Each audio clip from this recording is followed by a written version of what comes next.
I love it. Yes.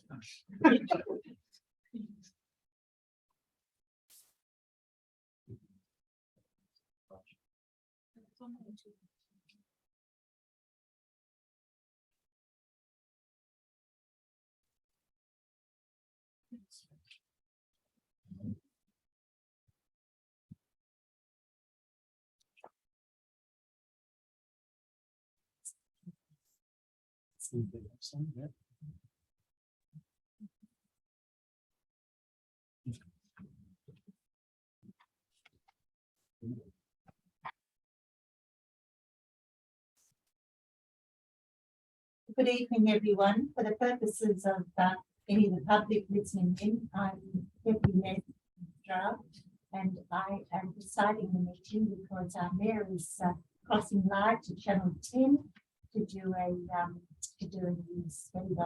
the giant. So welcome, everyone. I declare the Council Gender Briefing Forum on the 15th of November 2022 held at Balfour College and electronically via Zoom, open at 5:30 p.m. I welcome councillors, staff, the media, and members of the community to this meeting. On behalf of the City of Subiaco, I acknowledge the Wadjar Noongar people as the traditional custodians of the area. We recognise their cultural connection to the land and waterways of Subiaco, as well as their continuing contribution to our city. We pay respect to their elders, past, present, and emerging, and extend that respect to all Aboriginal and Torres Strait Islander people. Please note this meeting is being live streamed and recorded by the city website. Attendance, apologies, leave of absence. Elected members in attendance, either in situ or on Zoom. Myself, Councillor Stroud, Councillor Jennings. We've got a Councillor Burns here. No, Councillor Hammersley, Councillor White, Councillor Kotsovich, Councillor De Vries, and Councillor Powell. I've got a note here, the CEO to announce. Staff present. I think if I could do the chair, obviously myself, Colin Cameron, Scott Hawkins over there, but Alex Petrovsky, and also James is online in terms of the executives, and then we have Anthony online, as well as Paul, Gabby, and Anthea in attendance at the back, and Jeremy is online as well. Jeremy Gray. Okay, thank you. Are there any apologies? Well, there's an apology from the mayor for approximately half an hour, so he will be back. Any other apologies? There is no leave of absence. Item 3, disclosure of interest. Are there any disclosures of interest? Okay, absence. Okay, we have it. That can probably also be done at the December. Yeah, it could be done at all council. Is that okay with everyone? We do it. Yes, Councillor White. Yes, I'm sorry, that sounds a bit muffled, but if you're calling for leaves of absence, I wanted to submit 5 to 15 of December. Thank you.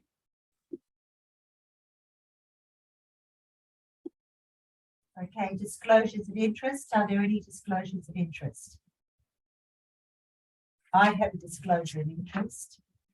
I, Councillor Stephanie Stroud, wish to declare an interest in the following item to be considered by Council at its meeting to be held this evening, the 15th of 11/22, and also for the OCM on the 22nd of 11/22.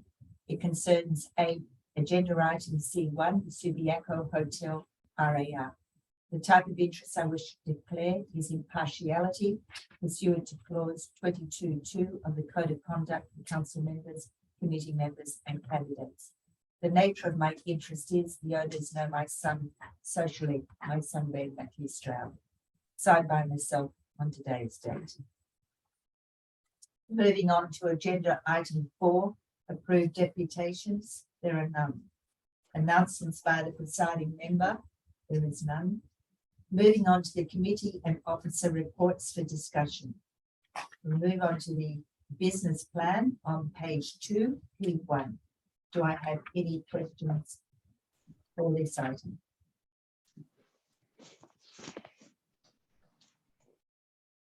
There are no questions from the table here. Any questions coming from Zoom? No? Okay, thank you. We'll move on to the next item, being C1, Responsible Authority Report, 455 Hay Street, Subiaco, on page 7. Do I have any questions for this item? Yes, you do. I do. Okay, thank you. Councillor Kosovic, please speak to the screen. Thank you, Chair. And I'll commence with question 1. I have 3 questions. On the 22nd of April this year, the Design Review Panel reviewed these plans and, among other things, advised security and lighting will need to be further explained. While at a second review on the 15th of June this year, the Design Review Panel further stated, additionally, the panel encourages more consideration to be given the effective lighting at night, both internally and the streetscape. My question is, are you satisfied that the security and lighting have been adequately addressed by the applicant? And if so, how?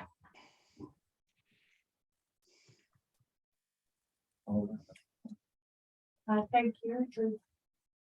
Manager of Planning, Acting Manager of Planning, thank you. Thank you, and through you, Deputy Mayor. Yes, obviously it's gone to the Design Review Panel a number of times, and in considering the proposal, they obviously raised concerns with interior and external lighting. The applicant has amended the proposal to incorporate design elements that improve those aspects, the details of which I couldn't tell you exactly what they are, but DRP has considered, I guess, the changes to the plans. Internal lighting is not necessarily a planning consideration, and external lighting has been considered as part of the proposal. It is on a main street, so there is general lighting available. I think the comment was also aimed at by the panel, just how the lighting can improve the design more broadly from an aesthetic perspective. Thank you. Question 2. The Design Review Panel advised that due to a parking shortfall, there was a demonstrated need to provide alternative means of transport. Specifically, there was a requirement for a travel plan. Has the applicant submitted an adequate and satisfactory travel plan? If so, can we see that, please? Thank you, and through you, Deputy Mayor.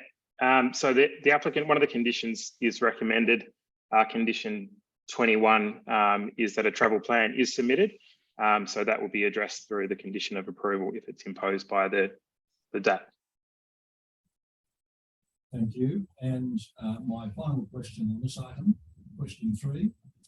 In responses received in the community consultation phase, a particular concern was raised by an owner in Churchill Avenue who stated in part, the proposed development is very close to the rear of our building, and I'm very concerned about the placement of an elevated plant room at the rear of the development. The plant room is intended to contain air conditioning, refrigerators, and other noisy items. There was also the issue of increased noise levels emanating from inside the hotel, raised in another submission. As a consequence of which, and in accordance with the environmental protections regulations, the city requested a noise management plan. My question is, has that noise management plan been submitted, and when will it be made available to elected members, please? Thank you, and through you, Deputy Mayor. So as part of the application, the applicant did provide a noise assessment, and it did identify, I guess, some areas of interest, including the rooftop plant equipment, and that's basically been a recommendation falling out of that particular noise management plan that it will require additional acoustic treatment to comply with the environmental noise protection regulations.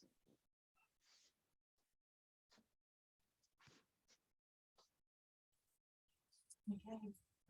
Thank you, Councillor Kosovic. Councillor White, you have some questions. Thank you. Sorry, Councillor Powell. Apologies to White. Yeah. Can you hear me? Yes, thank you. Okay, good, thank you. Look, I've unfortunately, one of my laptops has just collapsed, so I'm having a bit of trouble bringing up the questions because I'm having to use that laptop for the Zoom meeting now.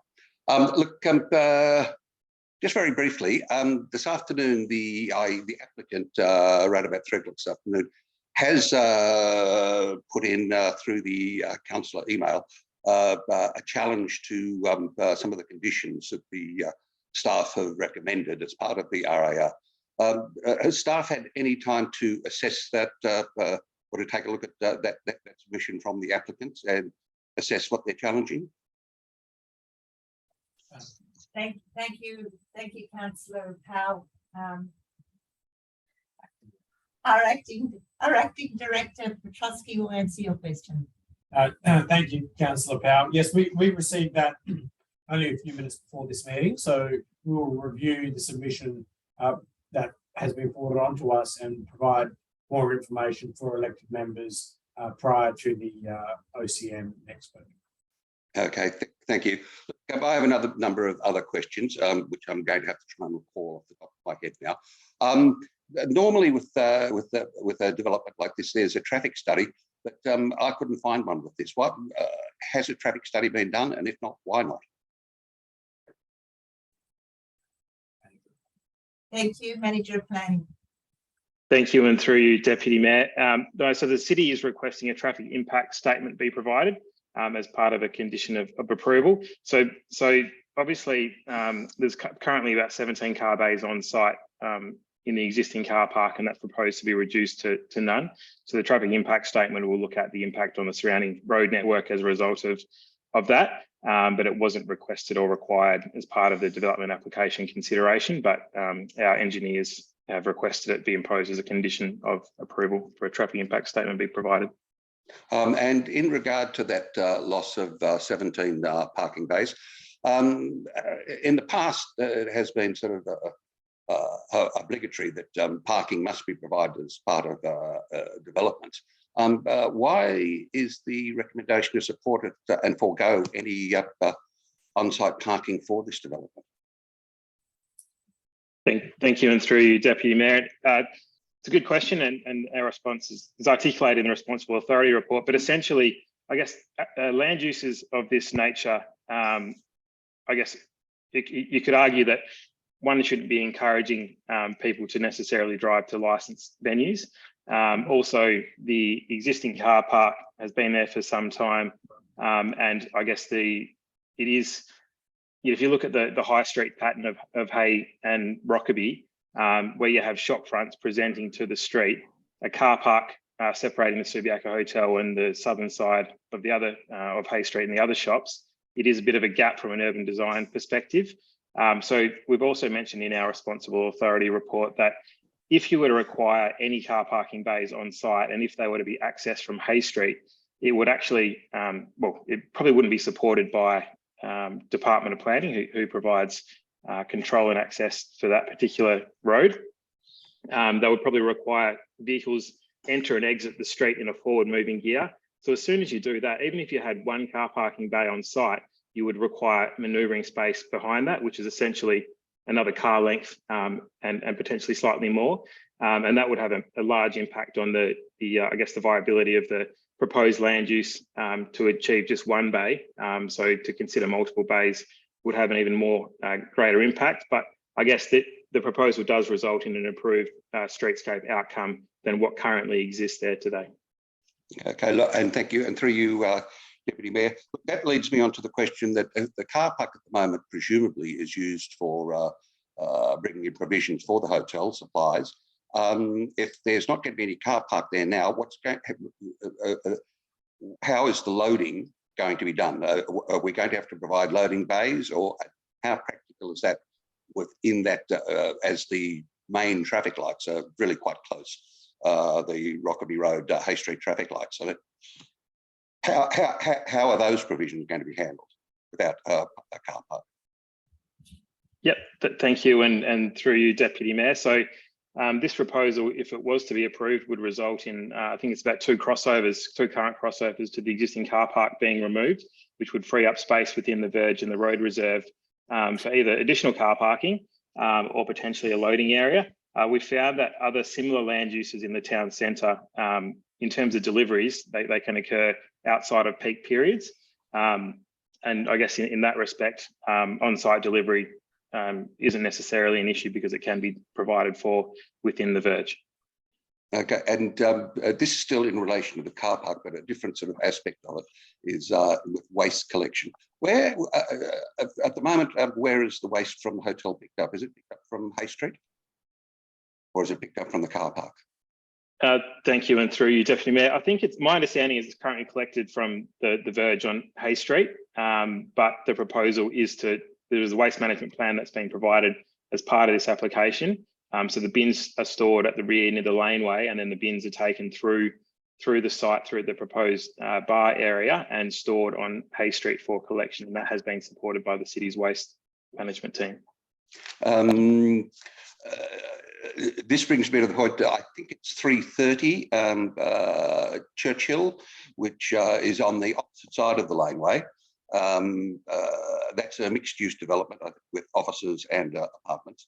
Now, they've expressed concern because their bin locker is at the back, their bin storage is at the back of the premises, and they say that there's no way to get essentially a waste truck down that laneway to collect their waste. At the present, the waste is collected by the waste truck coming through the car park to the rear of their property. So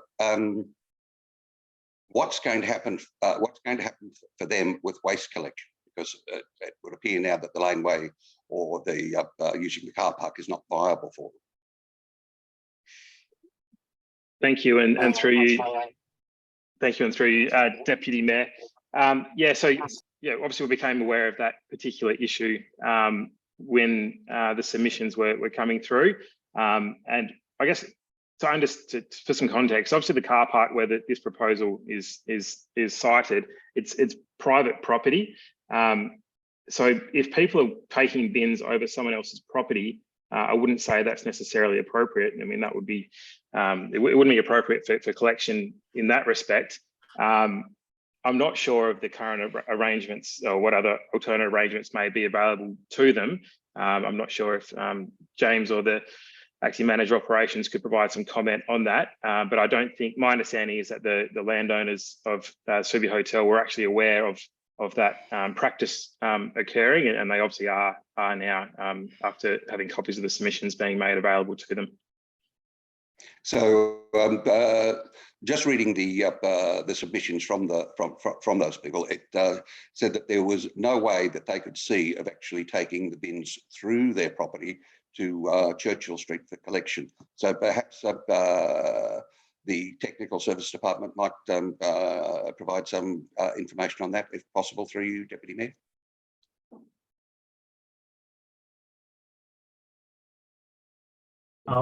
Thank you. I might ask Rob Wiley, the acting manager of Operations and Environment, just to comment on this. He's best placed to just talk about what we could do in this situation. Thank you, through you, Deputy Mayor. Look, what has happened in the past is we've collected that premises bins from Churchill Avenue. We certainly hadn't been accessing the car park to collect waste for that. Those buildings. The other option is that we can bins can be taken out onto the Rockaby Road site to be collected, but that's certainly something we can work on with that building if they have issues taking them through their premises to present them on Churchill. Okay, so so as of at the moment, that's an unresolved problem for those people at 330. Would that be a fair summation? Thank you. Through you, Deputy Mayor. Yes, we can work with that premises to find a solution for them. All right, thank you for that. Now, in addition to that, this is almost through you, Deputy Mayor, this is almost following up Councillor Kosovic's question. The people at, I think at 330, 336 are saying that, for example, they at at Flemington when for the Melbourne Cup. They said they were quite aware of the noise from the hotel.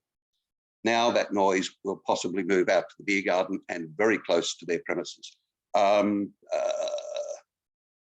They are quite concerned that one person says that they need a quiet office, and they're quite concerned that this will actually have potentially quite an impact. The noise of a beer garden will have quite an impact on them. How is that being addressed? I see that there is really quite a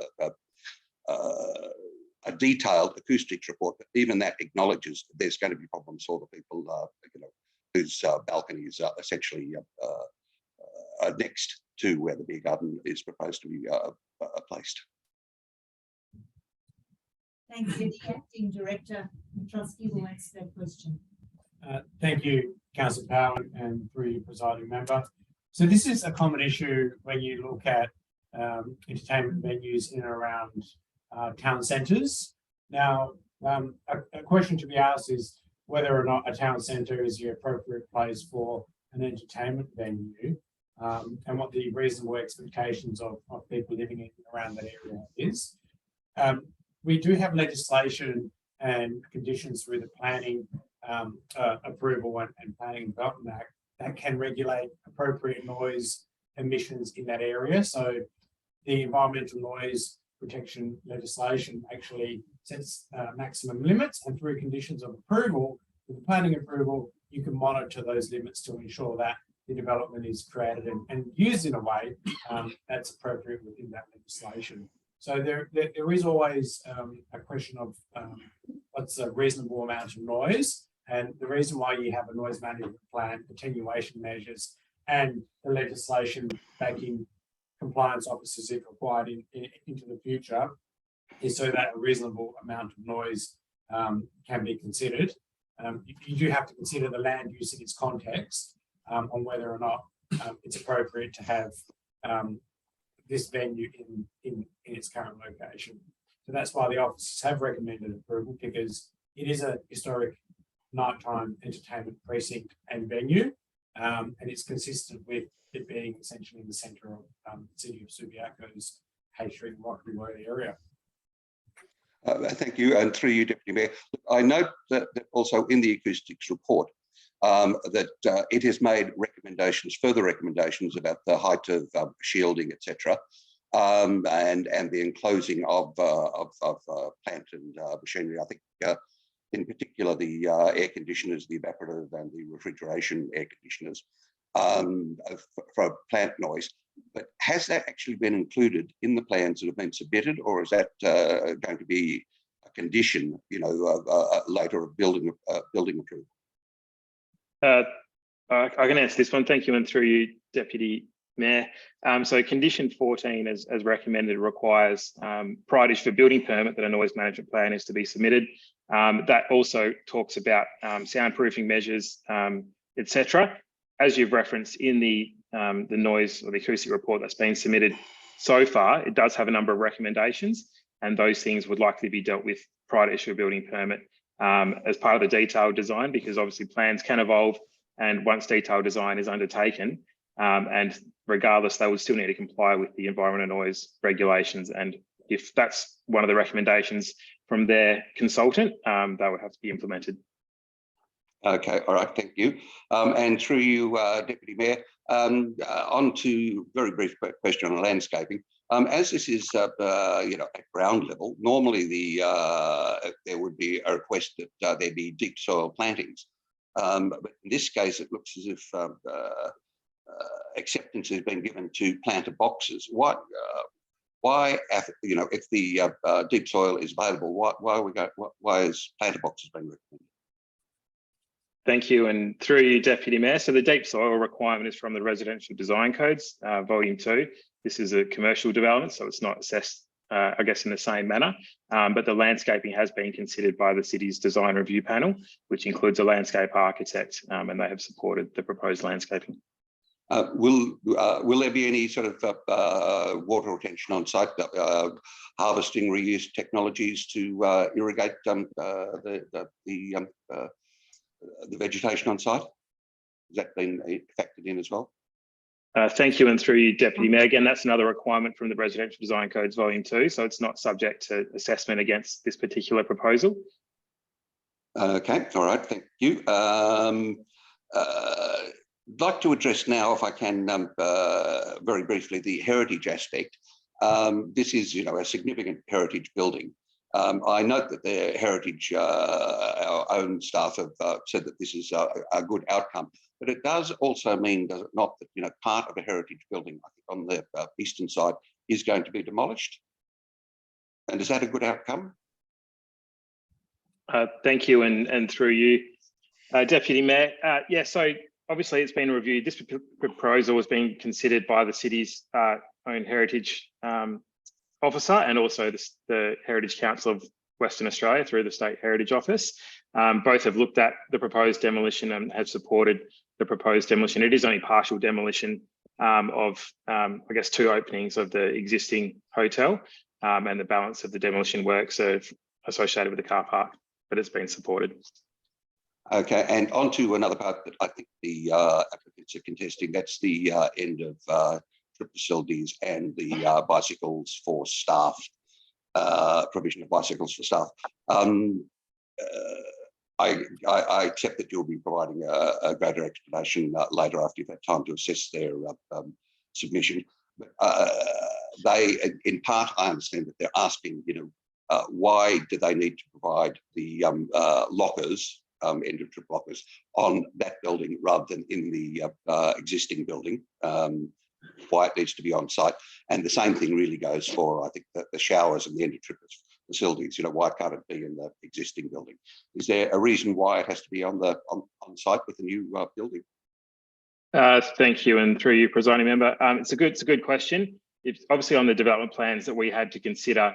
There wasn't detail shown on the existing floor plans of the current hotel. But yeah, my understanding is, after speaking with one of the owners yesterday, that there is some facilities in the existing hotel that may be able to address this requirement, and that would require further consideration by us. But I understand that potentially there is a shower, for instance, and maybe some lockers. So we'd need to consider that in more detail because we don't have that information in front of us. But definitely, if that's been provided for already, then I would say that would go towards addressing the requirement as set out in the condition. All right. Look, there's just through you, Deputy Mayor. There's just a couple of final questions. One's in regard to the DRP. Noted that the presentation of the rear laneway presents a potential concealment opportunities. Considering that this is going to be an entertainment venue, how is that going to be addressed? I think they mentioned that, and also problems perhaps with the fire escape. How should they be addressed? Thank you, and through you, presiding member.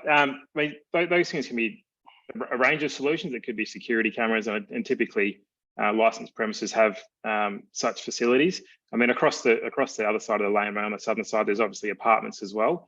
So those apartments do provide, eyes on the street, essentially, overlooking that particular space. Currently, that space, it does have a blank wall already. So, yeah, if council wanted more information in relation to that, then they could, that could be a consideration as well. And one final question. I note that the applications actually have 2 sites. Isn't it normal, or isn't it regular normally to have the application have a one site, an amalgamated site, perhaps? Why is that being considered this way, I suppose, that it's appropriate over 2 sites? Yeah, thanks, and through you, presiding member. Yeah, so the subject site comprises of 6 separate lots, somewhat unusual. So we recommended a condition that the sites either be amalgamated or that a legal agreement is entered into to ensure that those lots can operate, effectively as one. It doesn't necessarily mean they have to amalgamate the lots. They may have some issues when they go to progress the building permit stage, because sometimes with building permits you need to have development not occurring over multiple lots, but that is recommended as a condition of approval.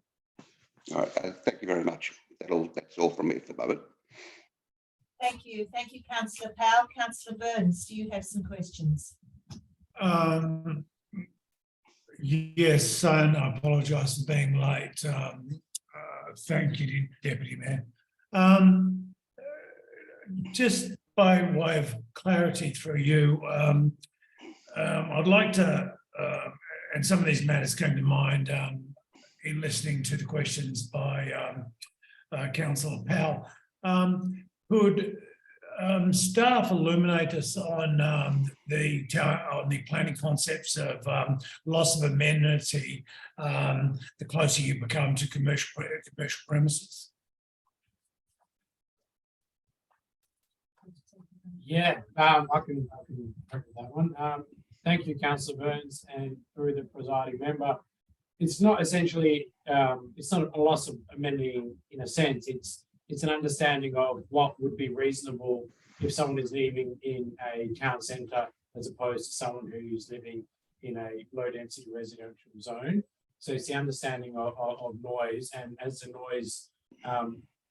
noise regulations apply, there are different decibel levels depending on whether it's a residential use or commercial use or so on. So there should be a reasonable expectation that if you're living in a town centre, that there might be certain activities associated going along in that town centre. That's not to say that the activities should be excessive and over and above the legislation. It's just a general understanding that sometimes there needs to be places where people recreate, and town centres are key for that. I think the state government has recently put out some legislation around nighttime entertainment precincts as well. So it is an illuminating issue that's currently coming through the planning system. Thanks, Alex. But generally the concept is, considering it's highlighted better in this particular example because how long the Subiaco Hotel's been there. But if you look for instance, by way of example, at Juanitas, when the proliferation of Juanitas took place, okay, obviously the people behind were, dreadfully upset about what, and almost a land war took place between the operators of Juanitas and the house behind. But really, what the people in the house behind didn't understand, unfortunately, was when they bought, and let's say, prior to Juanitas being an art, prior to it being a bar, it was, sort of an eclectic store, and sold the gentleman's, his name escapes me, unfortunately passed, but his works. But it might as well have been a flower shop. And what the people next door didn't understand is when they bought their house next to a flower shop, which it wasn't, but I presume it was, they actually didn't buy next to a flower shop. They bought next to a commercial premises that had every right to turn into a small bar, which it did.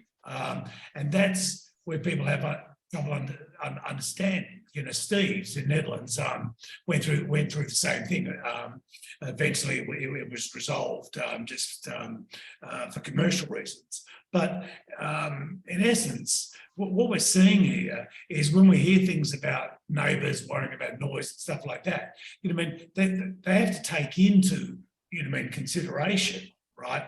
That they came up. The Subiaco Hotel was sitting there well before anyone was, was around them. So I just leave you with that thought process when thinking about how we deal with something like this and its proliferation. And they've attempted at one stage, probably Councillor Stroud would remember, but the Subiaco Hotel put forward a proposal to take their licensing numbers to 1,150, which was a pretty big goal.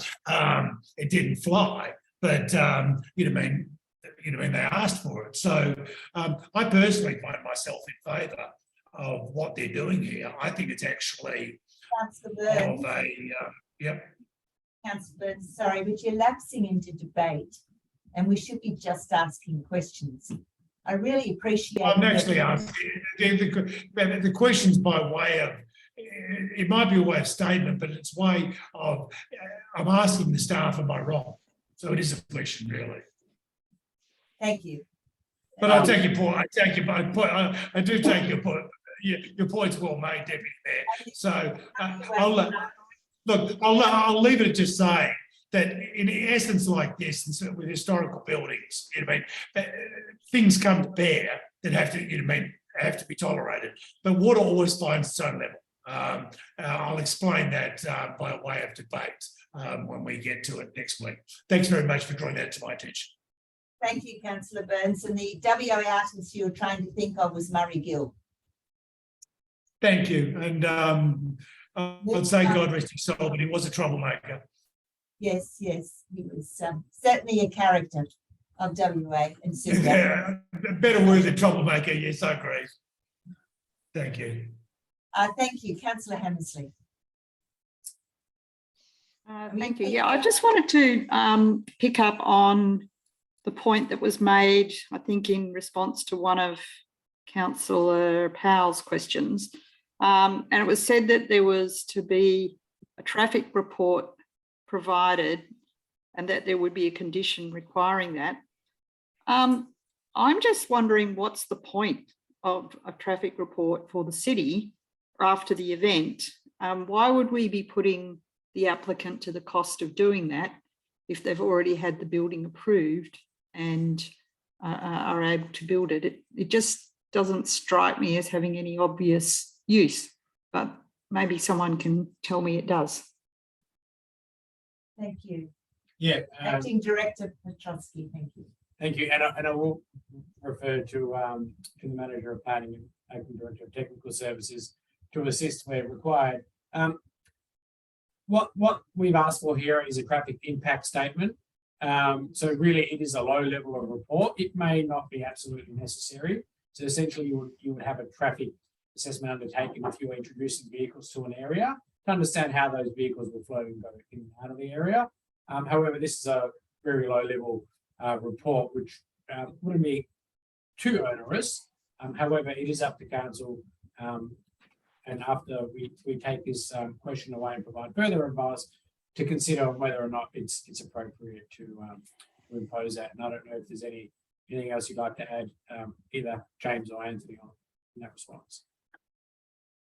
Thanks, Alex. I might just add that. So obviously in this situation, because there is a loss of parking, I guess the benefit of a traffic impact statement that's been requested here is really it will outline how that offset will be better managed by the premises. And that's touching on things such as end of trip facilities, bike parking, other ways to leverage off existing public transport, which the area is pretty well serviced for, which they've made mention to. So really the statement just goes by way of addressing that and looking at making sure that whatever options are available for that site are best taken advantage of, particularly when a lot of the parking bays that were there on site were used for staff, so they have a lot more control over that and how that could be managed and I guess offset and the impact minimized. So that's the real primary purpose of that statement. And it, like Alex says, it is a lower level report. I mean, based on the scale, we're not asking for a full traffic impact assessment or report. So it's quite a reasonable request given the circumstances. Thank So you.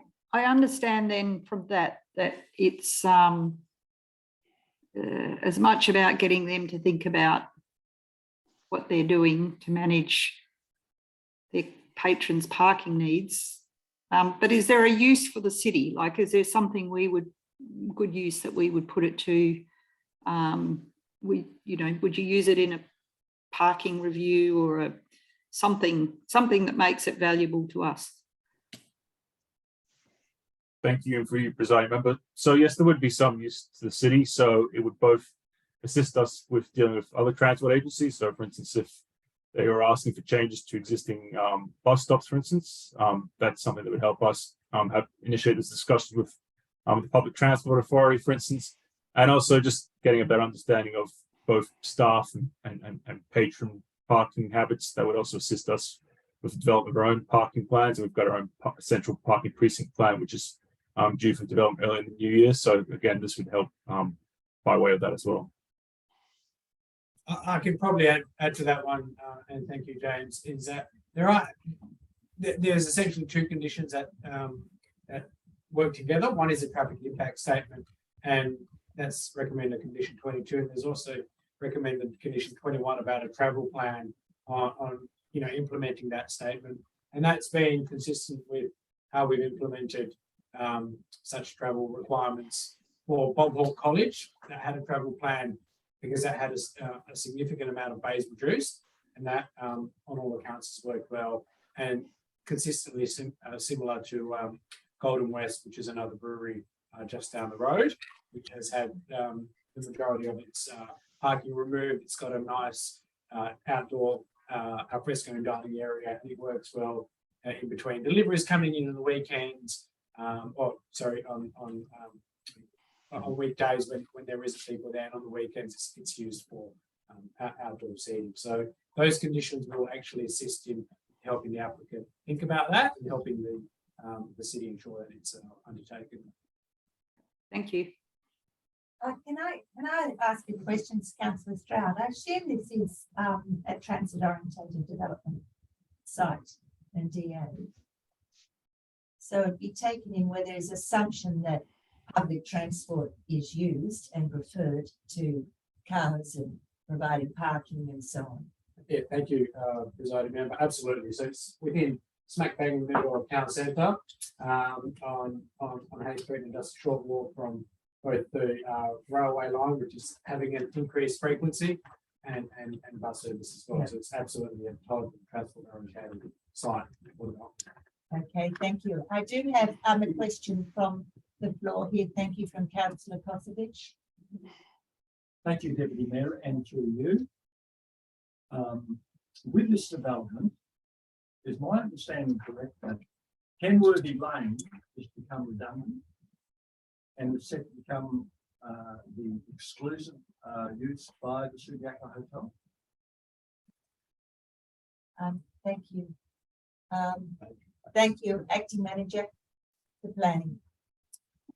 Thank you, and through Presiding Member, no, that's not correct. So, yeah, Kenworthy Lane, it kind of goes for half the block, and it's about 3 meters wide or thereabouts. So what we're recommending, we're not recommending that widening of the right of way occurs. There's a provision in the scheme, as outlined in the Responsible Authority report, that we can get up to 1.5 meters basically of that property for the seeding towards the right of way purposes for widening. But it's not considered appropriate in this context because the right of way is kind of one in and it's out the same entrance, but the entrance is at the point of Rockaby Road and Kenworthy Lane, and then either side of that there's the state listed Subiaco Hotel, heritage listed, and to the south of that there is another building which is in the Rockaby Road and Hay Street heritage area. So in the absence of any right of way strategy that council has in terms of identifying any preferred widening, it's not considered appropriate, and it's not considered necessary in this instance, particularly because there's no vehicle traffic being accessed from the site any longer from that particular laneway. Thank you. Thank you, Councillor Powell. You have a hand up? Yes, thank you. Just back to the a bit more clarification on the acoustic report. I noted that the acoustic report was actually done, the readings are actually, initial base readings are actually done, I think, in August last year, which was during COVID. So I'm wondering about their applicability now. The traffic volumes, etc., are back far more to normal, and why the acoustic study was limited to a range of 150 metres, which would exclude things like the new Subi 1 that's coming very soon into occupation. Who'd like to answer that? Thank you, Manager of Planning. Thank you, and through you, President. Was that to do with the noise? Was it? I sorry, I missed the first bit. Yes, that was the acoustic report. Yeah, it was done in August of 21, which was during COVID, and the situation now is, and that was for the baseline levels. The situation now is quite different, and I was also inquiring why it was limited to a radius of 150 metres, which excluded new buildings like Subi 1, which will be opening soon, which and I think another development on Hay Street. So why was it limited to 150 metres when the impact might be wider? Yeah, thank you, and through your presiding member. I can't say I'm a specialist that deals with noise impact assessments every day, so I'm not sure if James may be able to provide more assistance on that. But I guess even though they've submitted, it's a preliminary noise assessment essentially they provided as part of their planning application, and it's identified a number of areas of, I guess, concern or potential exceedances and some recommendations within there. Our environmental health team has reviewed that report and requested that further information be provided prior to issue of a building permit, but they didn't raise any particular concerns about, say, for instance, the one Subiaco development nearby. It might be that they're outside of the prescribed area that the receivers need to be placed, but I wouldn't be able to provide more comment on that at this point. Okay, if you finish, thank you, Councillor Powell, because Councillor Jennings would like to ask a question. Thank you, Deputy Mayor. It's actually, it's not a question about the item. It's just someone just has contacted me to say they can't watch the agenda or can't see where to watch the agenda briefing forum live, and I'm not sure. I just checked the YouTube channel myself and that's not showing anything. So how can the public watch this? I've noticed that we have got some public participants, attendees, but I don't know how they've found out how they log into the Zoom meeting. So can someone just clarify that, please? Thanks. Councillor Jennings, through the Deputy Mayor, this is Diane. They need to go to the website and on the news item on the city's website, there is a link to register, and you need to register for the agenda briefing first, and then they will receive an email from Zoom with a link to join into the webinar. Okay, I thought I just looked at the news items. I couldn't see that either, the news item, but I thought it might be there. But all right, thank you for that.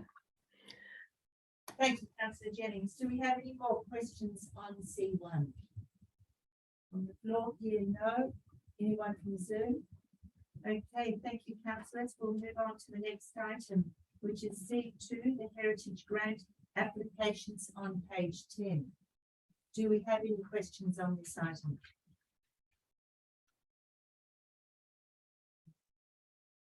No. Moving on to C3, the draft amended local planning policy 7.2.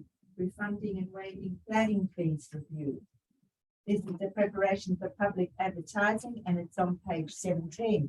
Do we have any questions? We do. Thank you. Thank you, Councillor Kosovich. Thank you, Deputy Mayor, and through you.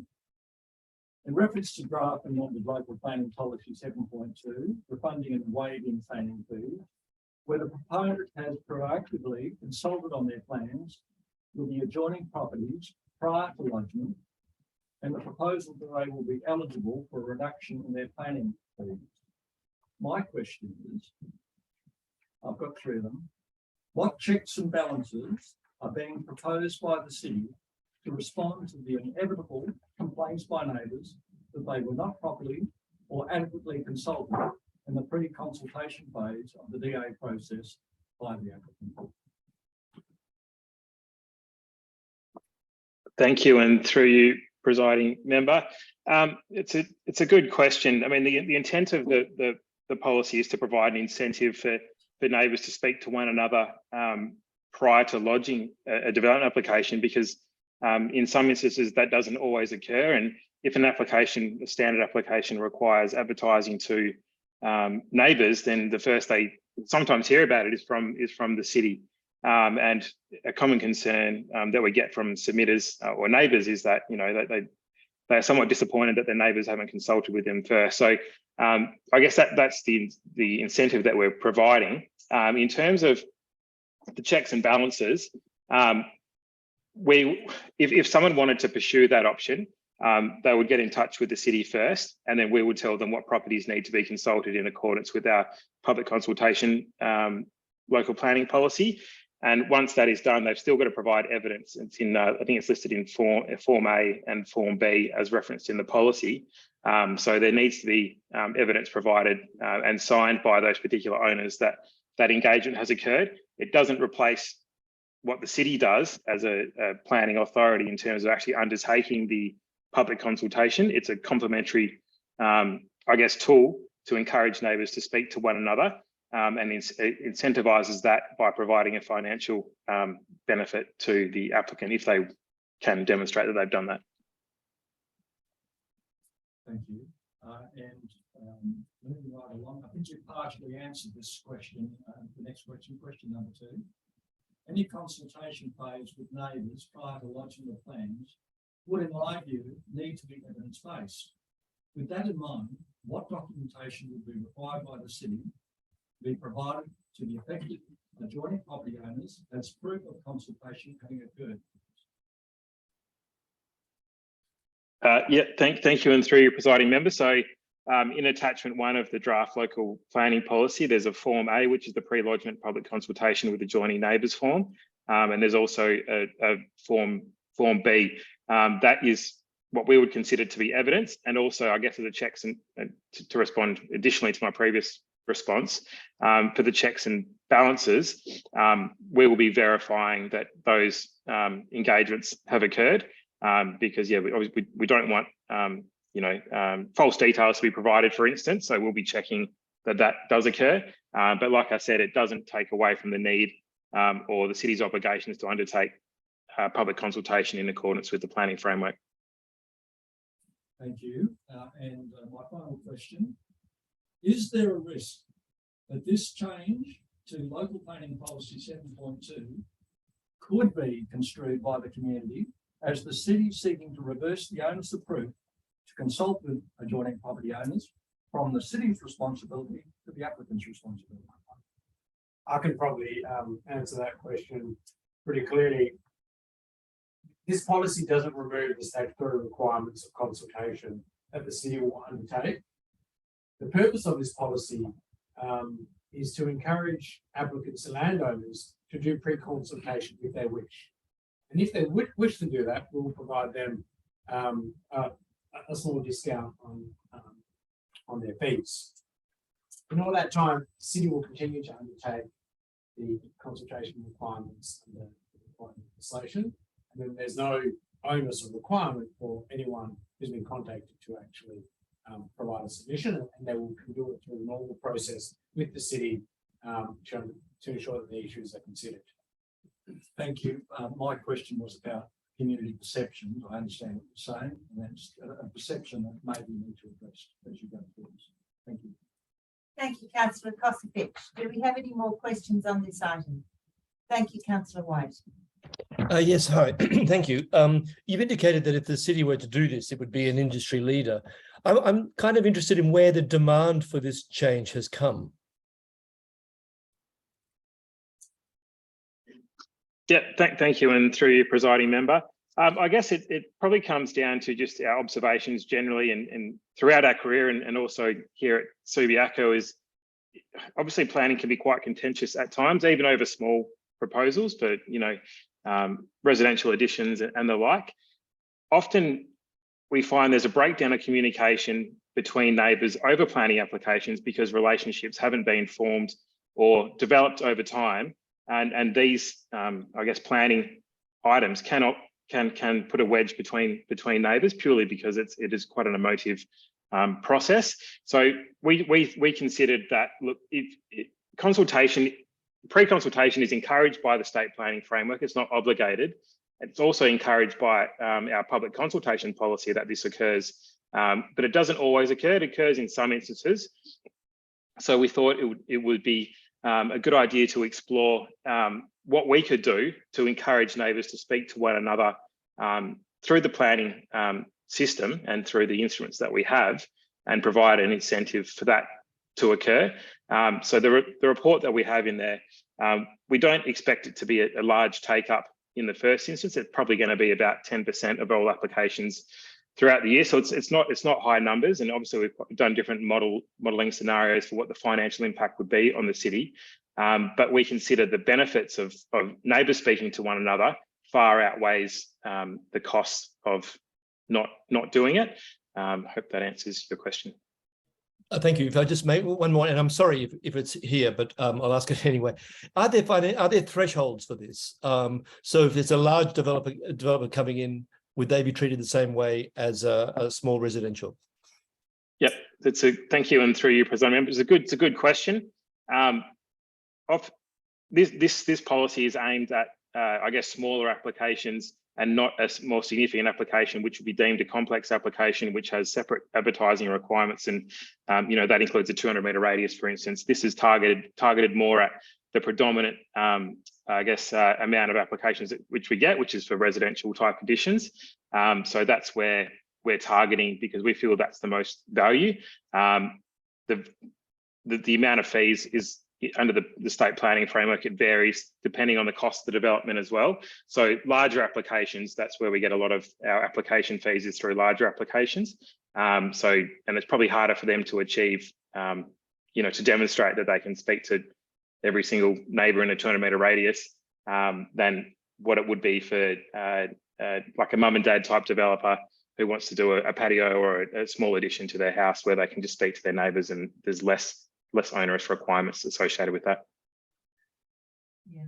Can I jump in with a quick one on that? Yes, thank you, Councillor Foxbridge, and then Councillor Hammersley. Thank you, Deputy Mayor, and through you. A bit of clarification on it. Are we not just talking about an equity issue here? Why should a land development be treated any different to a small development? That's a good question, and thank you, Councillor Foxbridge. Larger developers in any event would like to undertake some pre-consultation. However, it's really aimed at the standard development applications where there is an incentive, and a small incentive really based on the value of development for small landowners to do it in any event. If you have a large landowner who would have to do pre-consultation with properties of 200 metres, it would be really difficult for them to justify the time to go and do that. And then the amount of discount you're going to need to provide to equal that work, it probably just as difficult. In saying that, there's no reason why this policy, if successful, can be expanded into the future. I guess most of it really boils down to that time when you're a landowner. And the first time you hear about a change going on to the house next door is a letter that you receive from the city. And then it's a lot of officer's time and effort, which is always done really well to explain it to the landowner, where what we're trying to do is have that first contact made between the landowners themselves, and can actually take some of the anxiety and the formalness of a letter from the city out of it. If it is successful, we can look at expanding it. However, at this stage, it's probably difficult to be able to provide such a reduction in fee to be the worthwhile of the significant development. I'll go to Councillor Hammersley first. Sorry, thank you. Councillor Hammersley, is it on this same sort of issue? Because Councillor De Vries, I think, wanted just to follow up on that. So, Councillor Hammersley? Can't hear you. I don't mind if Councillor De Vries goes first. Thank you. Councillor De Vries. Through you, presiding member. I'm broadly supportive of this because it does have that notion of social capital. However, I just have a small concern that when that consultation process goes on, if there should be acrimony at any point, have we got any dispute resolution process that we can have in place? Thanks. Thank you. Thank you, and through you. The dispute resolution process would essentially be the day-to-day job of the town planners, who would, there's no obligation for anyone to undertake this pre-consultation if they are asked, and there would be a consultation process in any event undertaken by the city, and if there are issues raised with that, it would be considered in any normal way that would occur. So there's no onus forcing anyone to do this. And if I can just add to that through you, presiding member. So in the draft policy in attachment 1 in Form A, the city's very clear in advising adjoining owners and occupiers that there's no obligation for them to participate in that particular process. So there's no pressure for them to do so. And also, we also allude to the fact that we will be undertaking formal public consultation should an application be received, at which point we will consider the planning issues or the submission in the context of the planning framework. Yeah. Thank you. Thank you. Okay, Councillor Hammersley, thank you. Thank you. Yeah, I think that's a very good question because it was exercising my mind.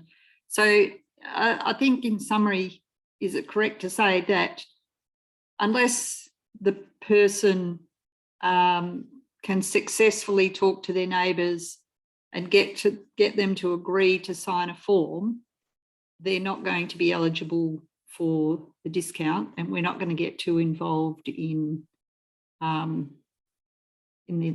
process. Is that correct?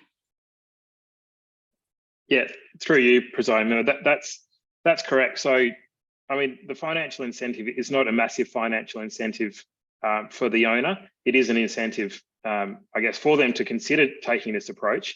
But the forms that we have prepared are pretty clear to the person receiving it that there's no obligation for them to sign it. And yeah, I guess it's an opportunity for that discussion to be held between neighbours, so potential design issues can be resolved. Whether it's visual privacy can be considered if that's a particular concern that the neighbour may have.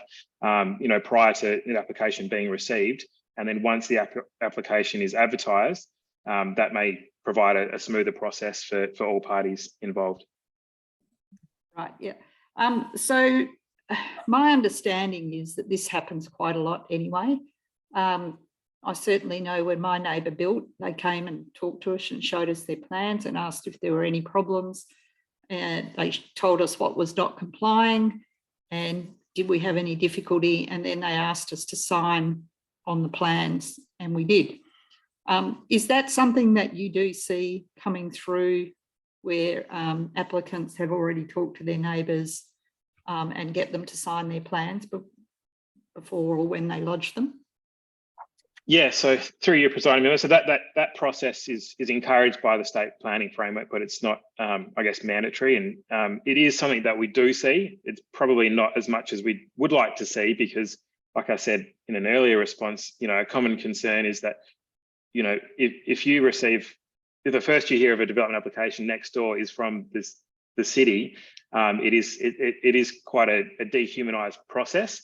And I think that puts people on the back foot when the process occurs generally, and they may be more inclined to object to the proposal just because they haven't had communication with their neighbours.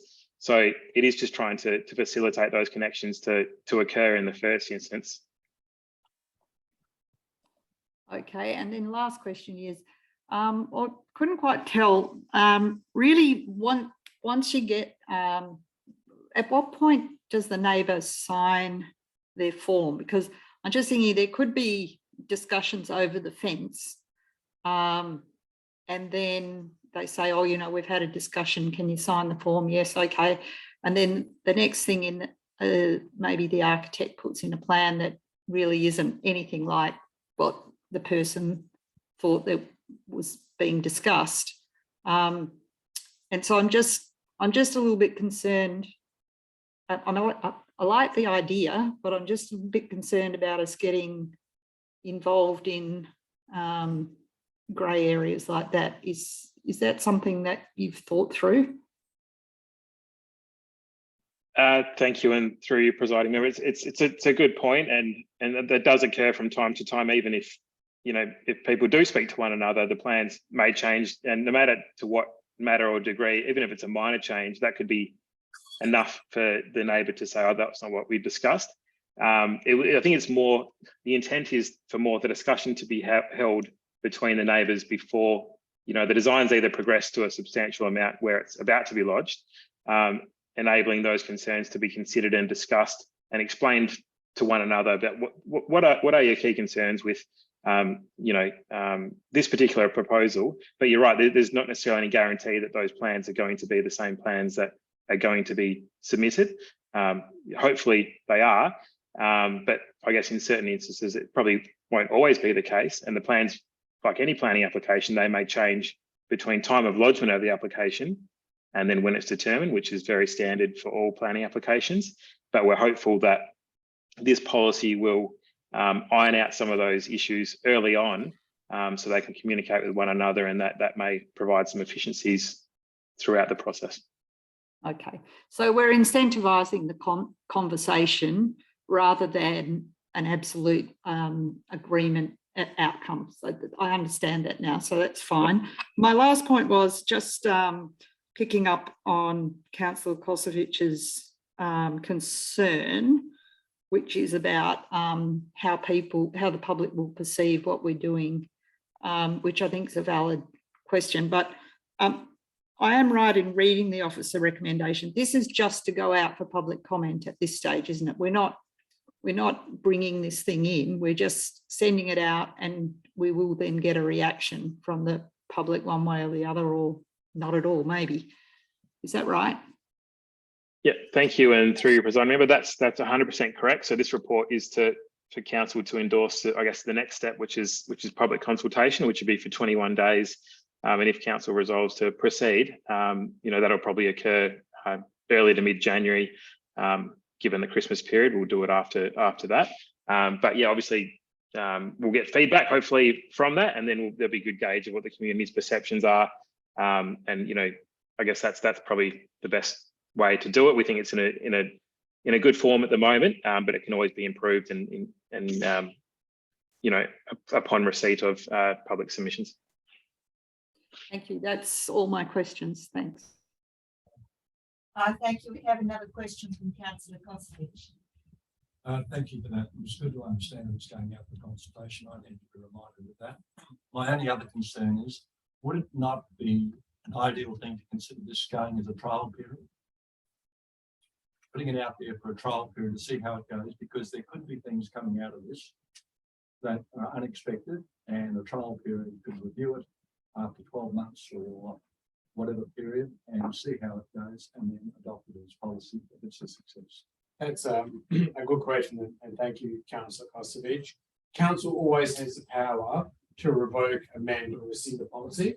So if we, as with anything, we would review the results of the policy, and if we see it's not going the right way, or council feels from this community that it's not going the right way, then you can make a decision pretty quickly to either amend or change the policy. So essentially, it can be changed just as quick. If you like yourself, you do a 12-month trial period, then there's an expectation that it's 12 months. And if we have an issue at 6 months, and then you told everyone it's 12, and how do you then consider that? So if the feeling is, can we change quickly? Yes, it's always available in our legislation. Thank you, Councillor Burns. Thank you, Deputy Mayor, and thank you, Councillor Kosovich, for your question, and Alex for your acting director for your response. Look, I'd repose, if you don't mind, Councillor Kosovich's query on that. I think that's. How do I say this? I'm trying to keep this a question, Deputy Mayor, so I'm doing my best here. Would the acting director acknowledge, right, the optics of putting forward this as a trial, depending on whatever time period was decided, and any difficulties that some people might be caught up in the trial period, you'd have been doing it, you'd have been too early or whatever. There'd have to be some wording done to it. But the optics on a trial period, as opposed to just putting it in and getting rid of it. Look, I accept, acting director, what you've said, right? We can get rid of anything, right? Well, there's also we can go through to, I can put an elected members motion up next next month and propose that we removed 75% of the policies we had. Okay, and we'll deal with them one by one, by debate. Obviously, I'm being silly, but I think the optics of what Councillor Kosovich has suggested that is put forward as a trial, so it looks to me like something that some people might go, oh, good, and other people might go, yeah, don't like it, right? And when I'm seeing that, I'd rather see a trial period than see so many things. I don't know that unless you can, Alex, unless you can convince me other than saying, look, sure, we can just bring it up later and drop it. That usually doesn't happen. Once it sort of starts, it's very hard to stop snowballs rolling down hills. So could you at least give some thought? I know it's not immediately, but between now and the meeting, so that if Councillor Kosovich wants to put up an amendment, which I'd support, that it was put forward as a trial period as opposed to just going straight into policy, that you were, if he chose to, maybe he changes his mind between now and then, tells you not to bother. But I'd support a trial period, and I'd like other councillors to, to give it some thought. Is that a question, Deputy Mayor? Thank you, Councillor Burns. I think we have an answer anyway, so. Yeah, I think I'll jump in first if that's all right, through the chair. I suppose what Mr. Trusky was trying to describe was, and this is going out for public comment, so that we might even get some comments back that a trial period would be good, for example. But what he's trying to describe is the mechanism that's already in place is a more elegant one. And the reason being is because it doesn't raise expectations that something will go for a particular point in time. So let's say we go to public comment, comes back, and let's say it is exactly as it is. But 3 months in, you decide, actually, this is not working for whatever reason. You can deal with it straight away, as opposed to if you'd already gone out and said it's going to be there for a year, then you would be upsetting people who said, well, I thought this thing was going to be for a year. So the mechanism works, I suppose, in a way that gives you greater flexibility, but you may get that information that comes back in terms of feedback from the community that might say, well, why don't you do it as a trial? And then it would be that point in time when it comes back that you could do that. But I don't know if there's anything else you want to add. Yeah, the only two other things that I'd probably say is that trials are a little bit clunky in local planning policy world. So you can't approve something that will then cease to have effect in 12 months. What you would need to do is then review the policy again, go out to public consultation, should we stop the trial or not, and then do that again. But the other interesting thing is through our corporate business plan reporting, we aim to review all of our local planning policies every 2 years. So we have a very contemporary planning framework. The team is reviewing every 2 years, regardless of whether they're a trial or not. So it's a there is mechanisms that if it does go for a year, in the next year it will be reviewed in any event. So we can keep the stats and the optics on this and bring it up to elected members if possible. But if there is a requirement from elected or council to go to a trial, then simply we will just need to review the report again in 12 months and then resolve under the regulations again. So that's a possibility as well. Okay, accepting both what you have said and what the CEO said prior to that, if I could put a question to Councillor Kosovich.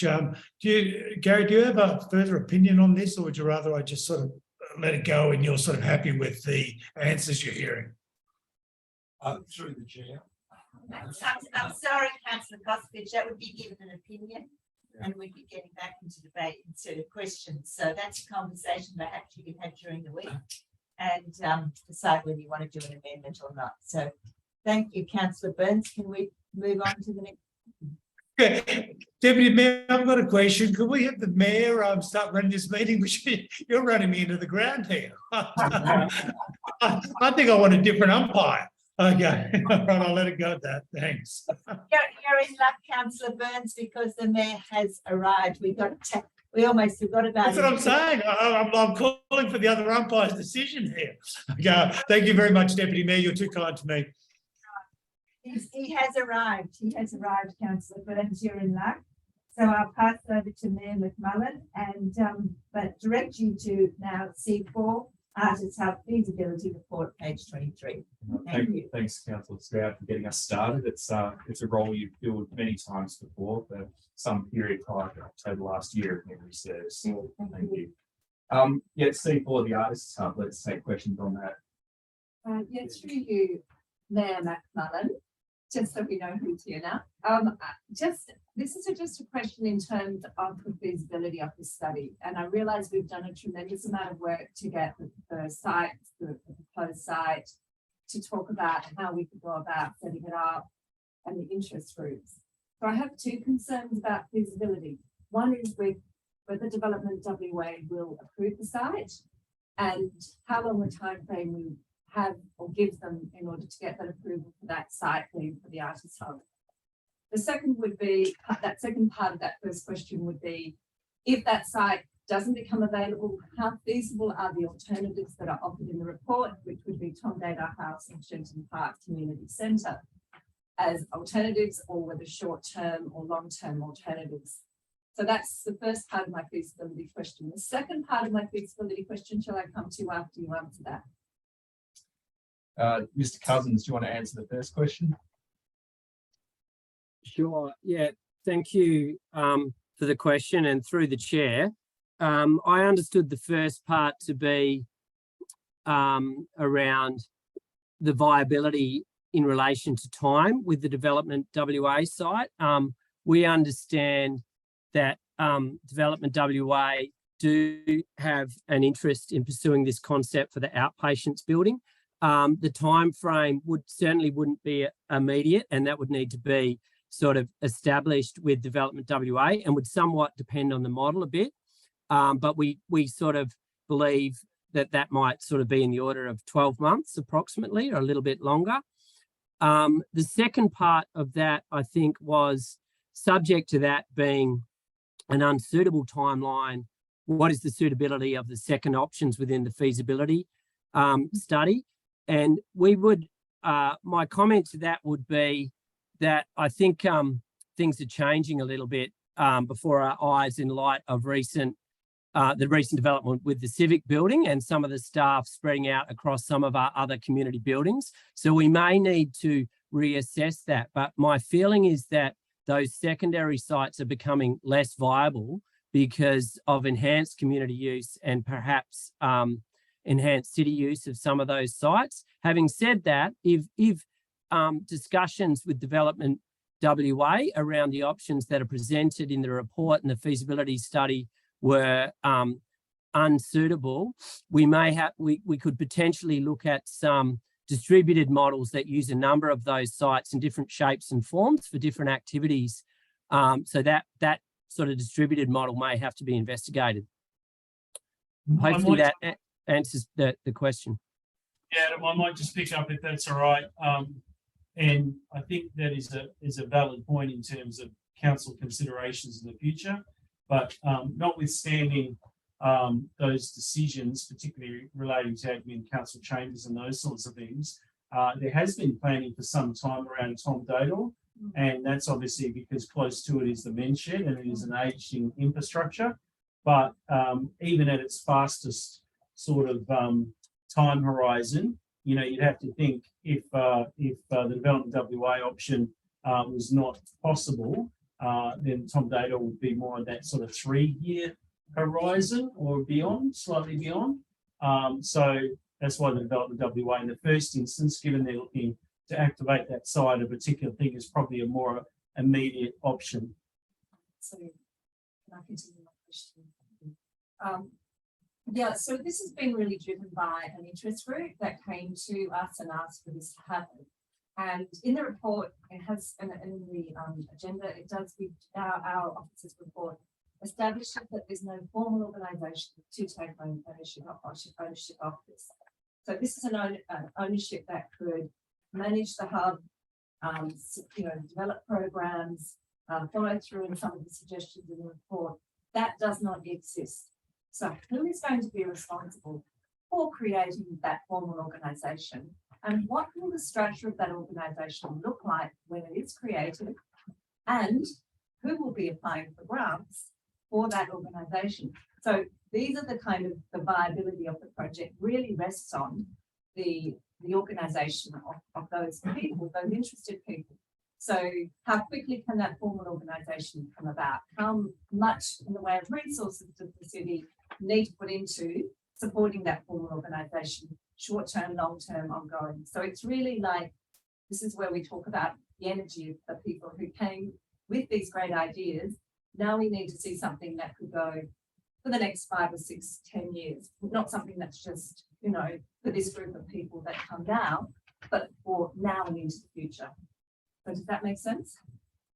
Big question. But yeah, there's questions there that you're pondering and you wanting answers. I want answers to who's responsible. Yeah, who's responsible for establishing a formal organisation? Who will set the boundaries and the caveats for how that's set up? Yep. Mr. Cousins, talk us through the conversations you're going to have with the group of artists about their future organisational structure. Yeah, sure. Thank you for the question, and through the chair, I'll do my best to answer that. I think that covers a fair bit of ground, but really does articulate some of the challenges with a project like this. Firstly, I guess what I would say is that the interest group themselves, a range of local artists and practitioners and people that are interested in arts practice in Subiaco are not a formalised group. You're correct. So they're not an organisation. They're not established and all of those sorts of things. That is actually not uncommon in the arts sector, and particularly in local government. We often directly deal with, say, the sport and recreation sector, where traditionally they're a little bit more organised in terms of the ecosystem of how that structure works down through the state associations to the clubs and groups, and often conversations around facilities in particular hinge around those clubs and group, and they're easier for local government to transact business with because they're incorporated and they have links to other bodies that can assist. So the circumstances with an interest group that is not incorporated, not a formal group in the arts, is actually the norm. So it's not unusual in Subiaco's instances. So that is the situation for Subiaco. In terms of who is responsible for forming that group, I'm not sure I can answer that directly. I would say the groups themselves are really responsible for that. The local government has a role to play in capacity building, perhaps, or providing opportunities for partnerships with other groups that may be able to assist them to go through that process of forming a formal organisation that perhaps government can transact business with. And by that, I mean like quasi-government as well, such that people can apply for funding applications to bodies like Lotteries West or Healthway or other similar bodies that just won't release funding to individuals. You will need to either be an incorporated not-for-profit body or auspice through another organisation. So I think these are some of the challenges that this project faces. And I think in the first instance, we've been looking at a site, but how that will be owned and operated is yet to be determined, and is a piece of work that needs to be complete with the group, with the interest groups involved. I don't see that as an immediate solution. Our consultation with the groups involved have not suggested that they're in a position to form a incorporated body immediately, but they may be in the future, or they may be in a position to partner with other groups. I've covered a little bit of ground there, but hopefully that answers some of that. I guess the key takeaways are that set of circumstances is actually normal for the arts sector. The timeline associated with that group formalising is unknown. Whose responsibility is unclear, though I would say the local government has a role to potentially assist in a range of ways, but can't go all the way. And there may be some interim models that assist them to take ownership and management of a facility into the future. that is yet to be determined. That could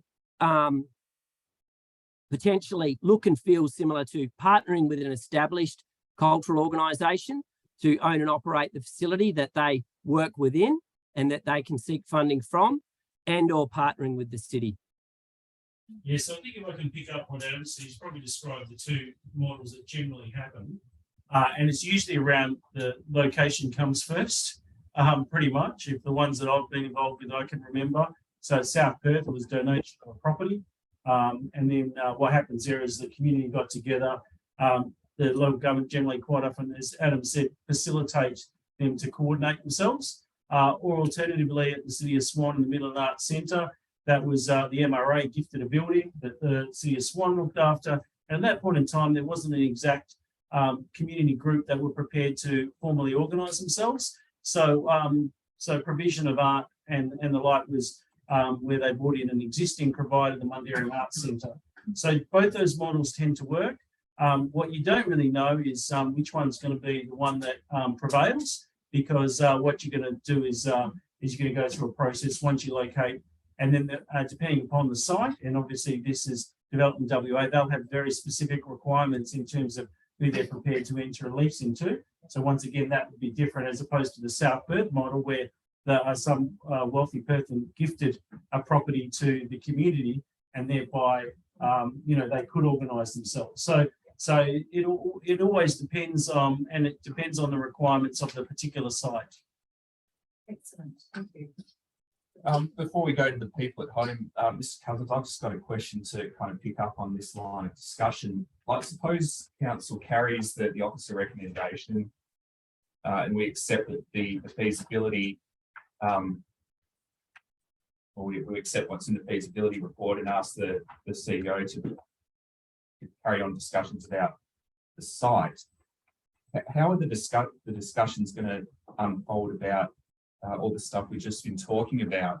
You know, shortly after council carries its resolution, if indeed it does, will you say to the group that they need to present to us their proposal to incorporate and all the other things that need to happen, or will there be some guidance offered to them so that the city leads the way? I'm just kind of wondering what the order of events will be in terms of governance and organisation after we carry C4, if that's what happens next week. Sure. Thanks for the question, presiding member and mayor.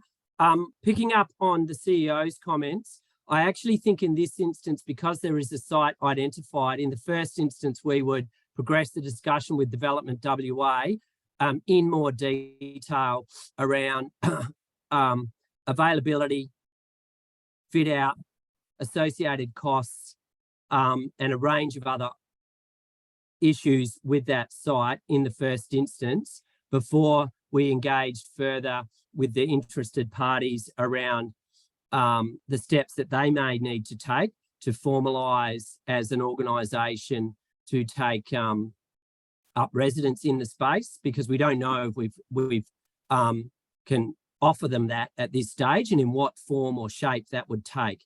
So there is a little bit of chicken and egg aspect to something like this, because we've got a number of different stakeholders. But in the first instance, we would propose to, working with the CEO, to formalise our interest in the site with Development WA, and perhaps develop you know, a bit of a hit list of the terms and conditions that might be associated with that, the costs, the operations, and what that would look and feel like before we would engage with the interest group. We have actually, in parallel to this feasibility study, and sort of in response to a really large response to the consultation that we undertook with the feasibility study, got some ideas around some very sort of low-hanging fruit capacity building activities that we can undertake with the local arts sector that we're looking at delivering over the next sort of 12 months. We think that might assist them as well. But our first step would be to directly engage with Development WA, because we don't want to entertain a venue that doesn't currently exist and may not exist until we have those discussions. But I'll also hand to the CEO if he has a different view on that. But I understand that that would be the process that we would take. Spot on. I think that's why I made the call. And it was, I think, venues first, the requirements of that provider, and then you're in a position to have a meaningful conversation of what that might look like. Councillor Burns. Thank you, Mayor. My question's this. Looking to the last paragraph of page 23, which then finishes at the beginning of page 24.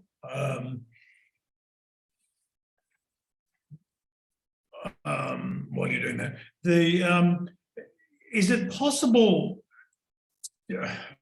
I'm a little concerned about the wording of that, and I don't know if this is something that should be done by proposing an amendment to be dealt with next week, or it can be done beforehand. But if you look to the first line of page 24, Development WA have advised this space, boiler building, may be suitable. Okay, it's not an overly positive statement, but at the same time, it is a positive statement, and I'd suggest that it needs, some sort of override. I don't want to be too crass about it, but it's almost like, but don't count on it, or So we're a whole bunch of other people looking at the building for other purposes. It just concerns me with regards to the proponents, right? I've always been concerned that, and it probably falls to all of us, because when the mayor put forward his elected members motion, and it received such a positive response from all councillors, that it's exuded too much of a I think you all know what I'm trying to say. So I won't push it any further. I just think it needs to be pulled back a little bit. Okay. Sure, great. The boiler room would be absolutely fabulous. There's no doubt about it. I'd love to see it in there. I'm happy with it. I'm happy with that. But we will be in competition with many others, both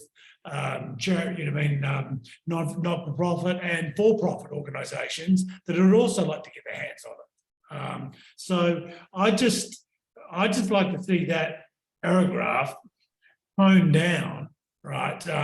We're sending the CEO, if the motion is carried, on a difficult mission, and I just don't like development.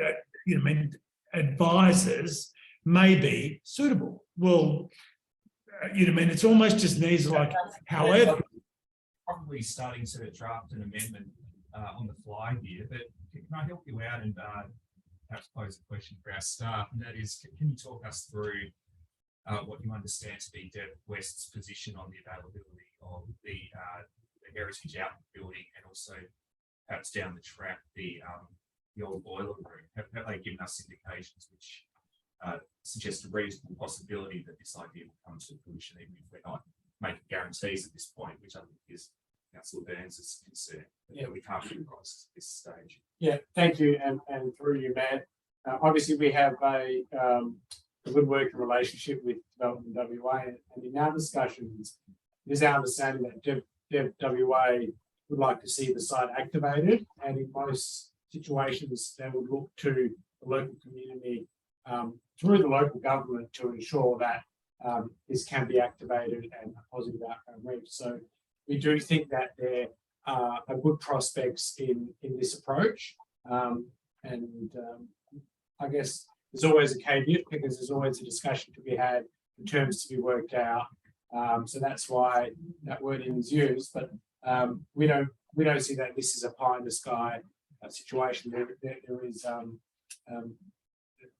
is some good thought on this, and some advice from WA that this is a real possibility for both parties in the future. So maybe I can just add, and then maybe Adam might want to add something as well. So the risks talk about the possibility that Development WA because they have absolute discretion on this right, and that's contained in the risks of the report. No question that's the case. However, when the consultant first brought this to us through Adam and that, we asked Adam to go back and check, which he did. I subsequently also had a meeting with the then CEO and also the one who is now the CEO of Development WA, and they were aware of the proposal, and certainly they did not say we wouldn't entertain it. In fact, they encouraged us to continue the conversations. They did outline some issues that they would want to make sure that it was set up for success. But other than that, in that broadest concept, I would have felt that if Development WA thought that it was not possible, then both at the officer level and also at the CEO and executive level, that they would have given us that feedback. And from what I understand, on multiple occasions, I've had that feedback, and I understand the consultants and yourself have had that feedback, as well as that they're interested in that dialogue with ourselves in terms of the possibility of this. I accept that, Colin, and I appreciate it, but even your own language in describing your discussions and also noting that the previous guy in charge and then the next guy in charge, well, I'm more worried about the next guy after him being in charge, okay, you know what I mean, things like that. Look, I'm a doubting Thomas, okay, I'm always going to be. So all I'm asking is that I would suggest that we just, the rhetoric need, maybe it's the wrong word, I apologise if it's So maybe it's an option that's open to us until it's not, and we'll progress it. So I'm comfortable. Okay. It just doesn't read that way to me. That's the problem, Colin. Okay. Now look, put it this way. If I have to, I'll put up an amendment. You know what I mean? I don't know. I'll put up an amendment to change the wording of the report so that history shows that we've given it our best. I know I'm dragging this far too, you know what I mean, too long. I think everybody's getting what I'm driving at here, and probably had enough of hearing about it. I think everybody understands. You know what I mean? I'll just leave it at this. You know what I mean? I don't like giving people, you know what I mean, false hope ever. Okay. You know what I mean? Benjamin Franklin said this: expect the worst, and when you get it, it'll be fine. Expect anything else. When you get it, you're going to cry like a baby. He didn't actually say it exactly like that, but that's my point. I'll leave it at that. Thanks. Yeah, you don't want to change it, you know. But and I thank the mayor for him posing the question to staff on what their opinion is as to gut feeling on possibilities. But considering it's years away, I don't know how you could even presume to be looking that far down the road on possibilities. Thanks very much. Okay, well, I'm going to finish. If people want to read the report, including yourself, the risk and asset implications are pretty clear that we're not making any promises. Okay, Councillor Hammersley, your question. Thank you. Yes, this is a bit out of left field, but it's more a curiosity question. In the report, we've listed again the places that we considered. And I just wonder, at the time I didn't think of it, but you know, the buildings on the corner of Salisbury and Nicholson, I think previously had health department stuff in them that they're sitting there derelict. Does anyone actually know what those buildings, who has control of them and what's happening to them?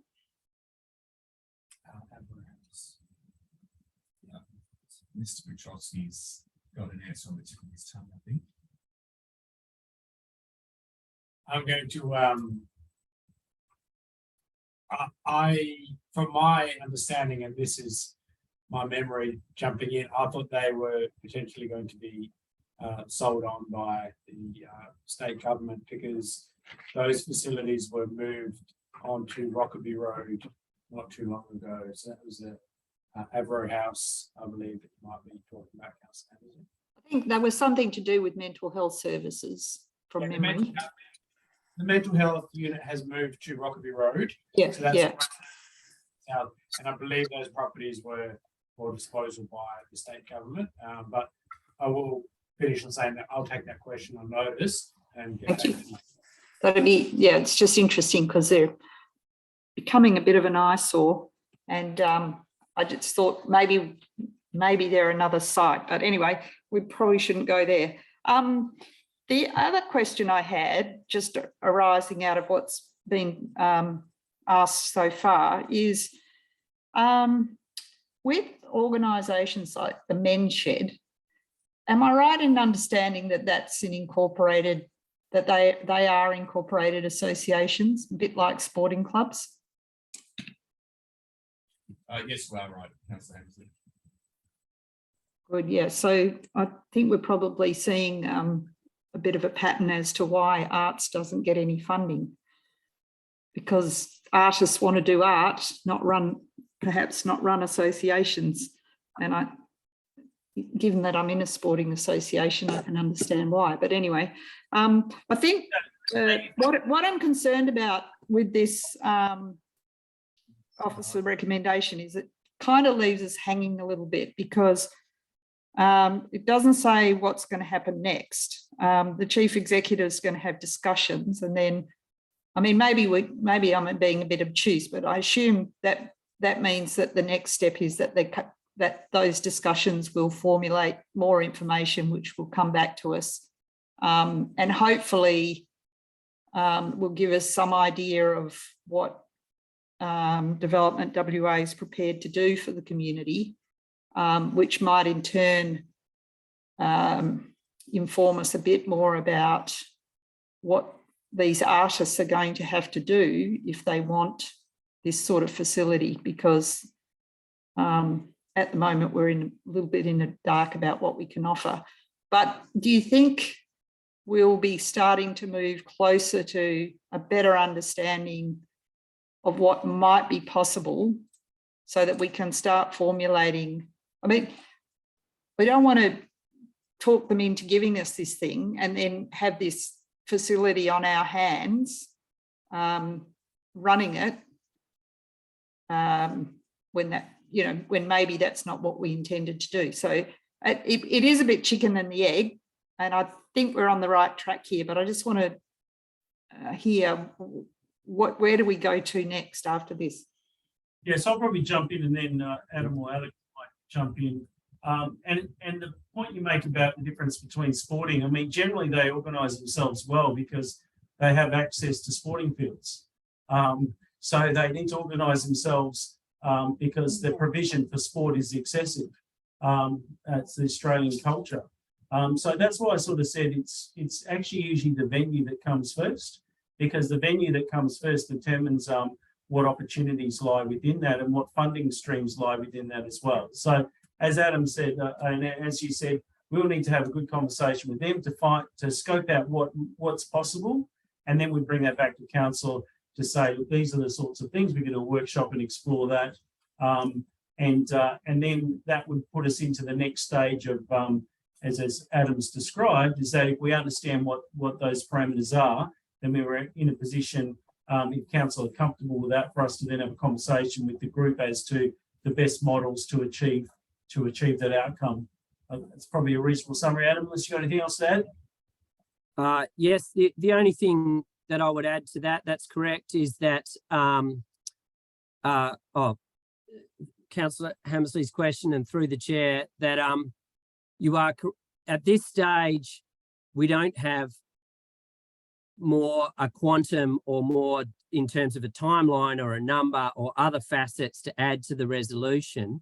And as Councillor Burns sort of indicated, all opportunities may fall away and come off the table as part of the process in terms of discussing these matters with Development WA, or the scope around them may become more defined, for which we can come back to council and present additional information, which may be, just to be clear about what I'm talking about, which may be, unfortunately, council, these opportunities have been superseded by some other competition, these sites, and we need to go back to the drawing board, or they may be, Development WA would like to offer them to us at a peppercorn rate with these terms and conditions, or there could be a substantial quantum of funds that are required to initiate them or explore them further.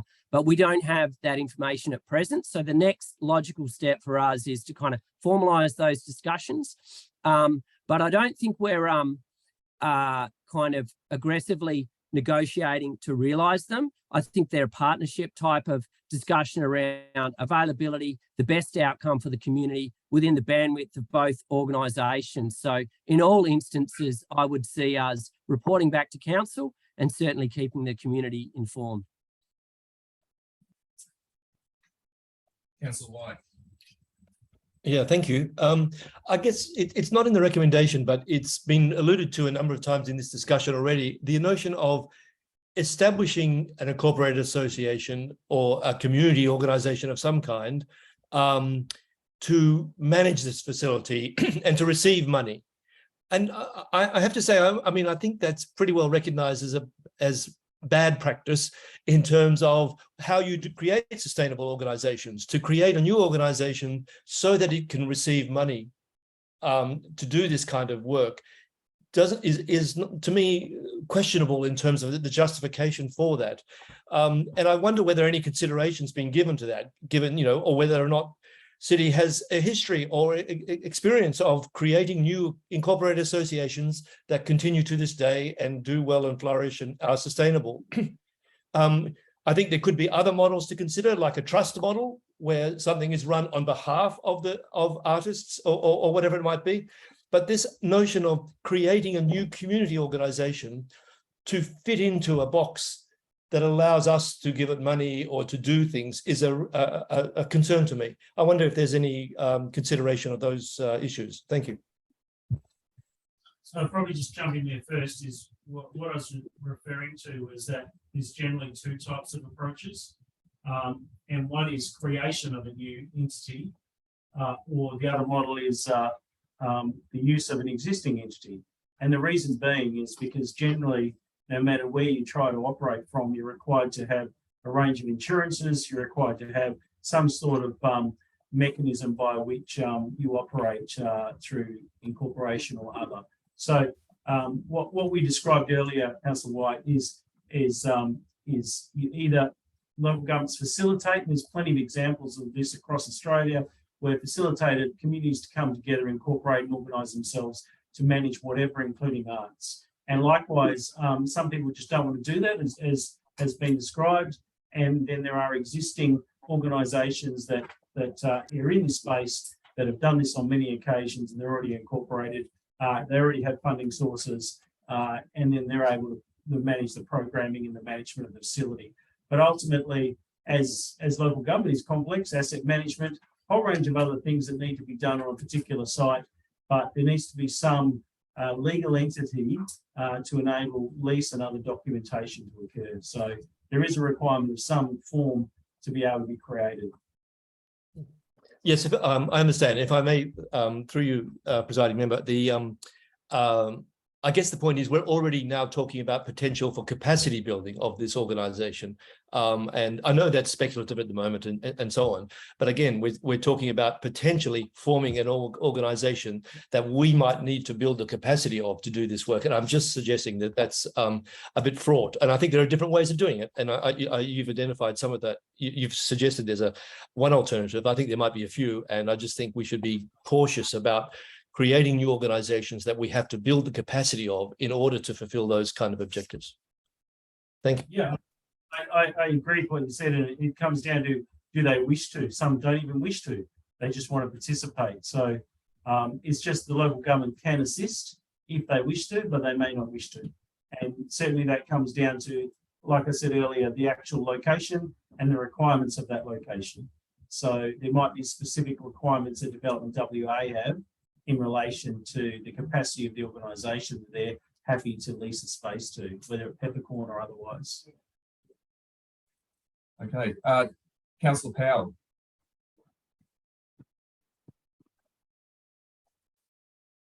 On mute. Yes, sorry. Hold on. Oh, I'm mute again.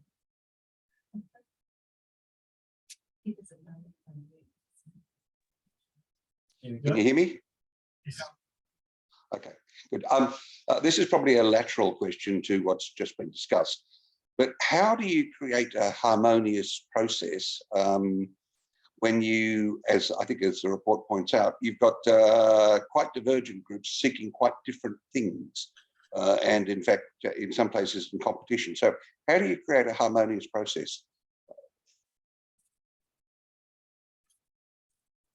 It's local government. Yeah, everything in local government can be that way, Rick. So it's certainly a challenge, and I suppose that with that, you know, that's what our officers assist in being able to do. But it just depends, because there are different needs and wants across everything we do in local government. This would just be another example of that.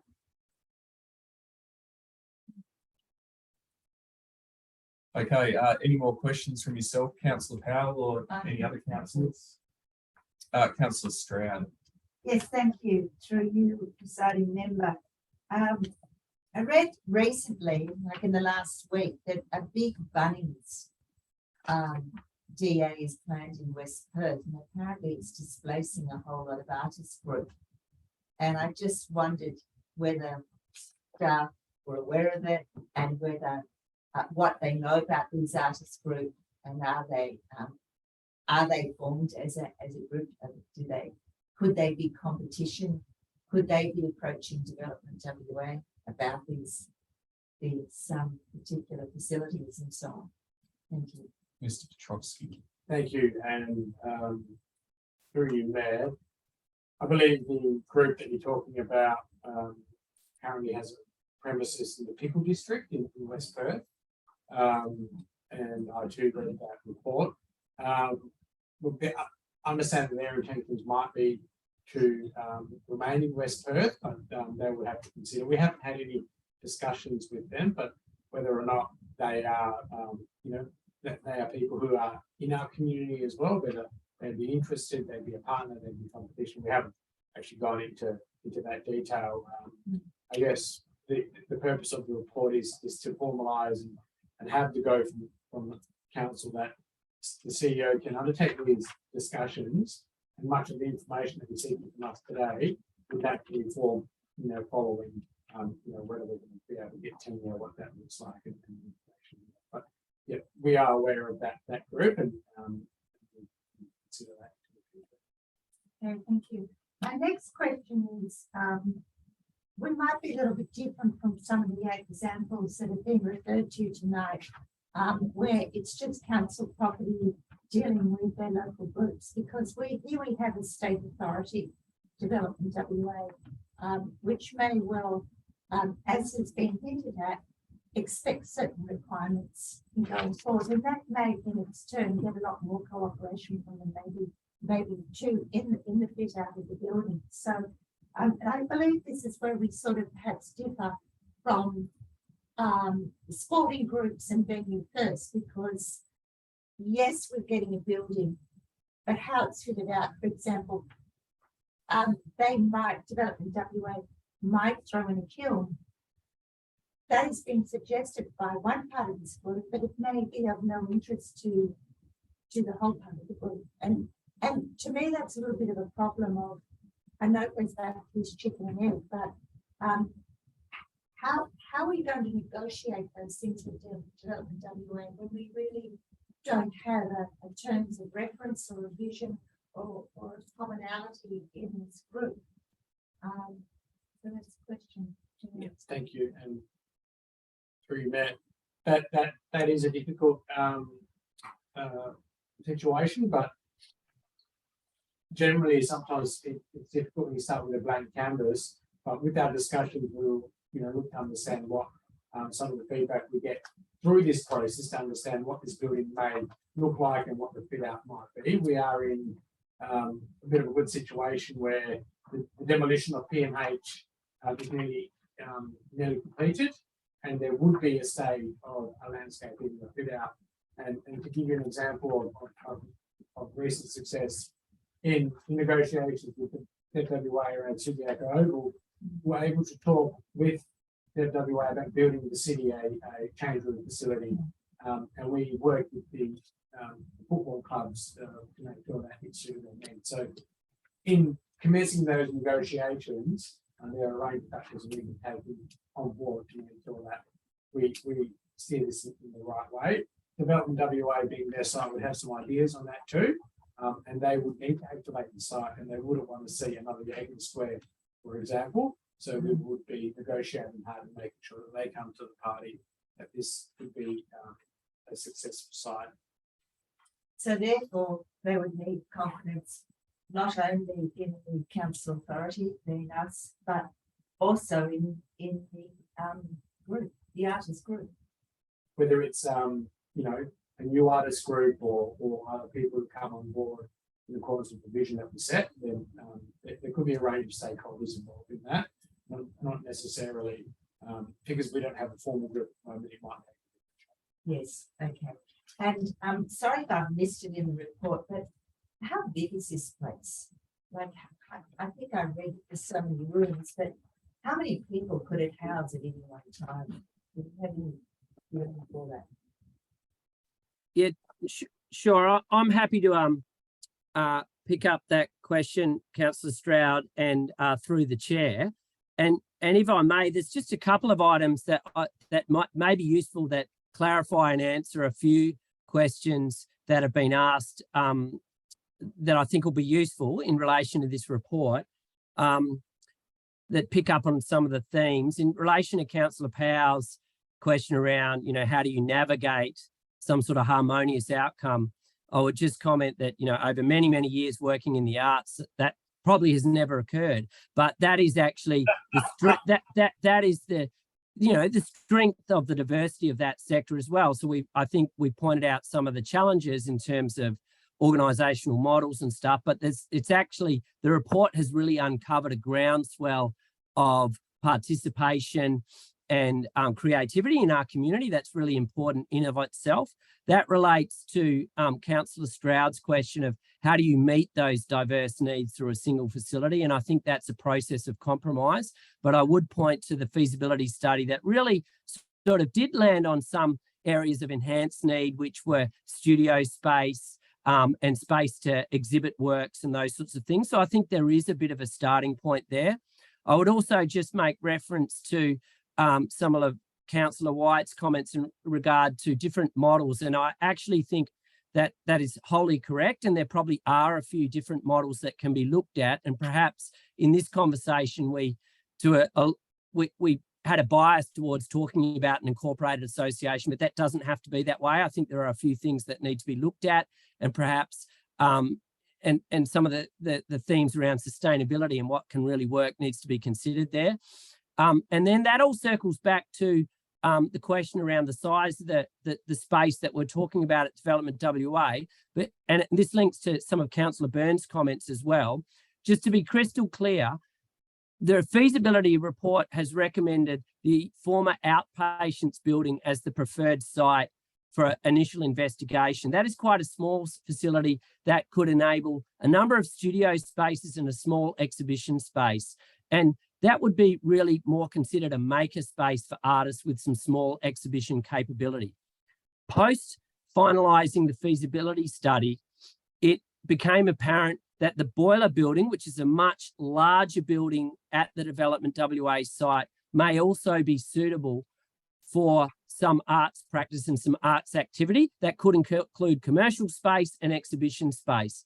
That wasn't apparent at the conclusion of the feasibility study, and the feasibility study only hinted at that as a future opportunity. We understand that both opportunities exist now, and they both offer different aspects. So I think for those discussions with Development WA will explore both of those things. The outpatient building being a smaller facility suitable for artist studios and a small exhibition space, and the boiler building perhaps is more of a showcase facility that may include some commercial elements, that is more a broader church of opportunity that may involve a number of partners. And we believe that both of those present opportunities in responding to the need that's been uncovered in the feasibility study and the parameters of the council resolution that brought this to fruition. So hopefully that covered a few points there. but I'm happy to take further questions if it didn't. Just for context, in terms of side, the outpatient building is 120 metres square, 120 metres. You know, compare that to Tom Dade or the current building, which is about 400 metres square. So it is as Adam's described, it is a much more smaller boutique, but would still be able to accommodate the types of things as described in the report. Thank you. Councillor Kosovich. Thank you, and through you. Just in relation to that, Adam, it appears that the scenario may well be that we've got part A and then moved to part B, which could be ideal, actually, couldn't it? Correct. And our initial conception of the feasibility report actually used those terms, but it used stage 1 and stage 2, stage 1 being the outpatient and stage 2 being the boiler. But now, and we're unaware of the boiler building perhaps advancing its availability when the feasibility report was finalised, but it appears now through discussions with Development WA that may be coming online sooner, and there is an opportunity there. So we think that should be explored as part of this discussion, and we've included it in the report. And Councillor Burns correctly identified that, I think in that end of page 23 and covering over to page 24, it references that. And our use of the term may be available and those sorts of things was really to indicate that we recognise there are a range of contingent factors, contingent actors and other circumstances that may prevent any of this from occurring, but we see an opportunity there that is worth going to the next step. Good. Well, if there's no more questions on C4, let's move on. C5, the awarding of the contract to Subiaco Stage 1 post-war construction. Any questions, please? None in the room. Councillor Powell. Yes, look, thank you, and through you, Mayor. Look, I noticed that I think the entry arches, which were quite a statement, I think have been removed now from the plan. It's a cost-saving exercise, I think. How much is it going to save losing those arches, and what will be the overall effect? Will it lessen really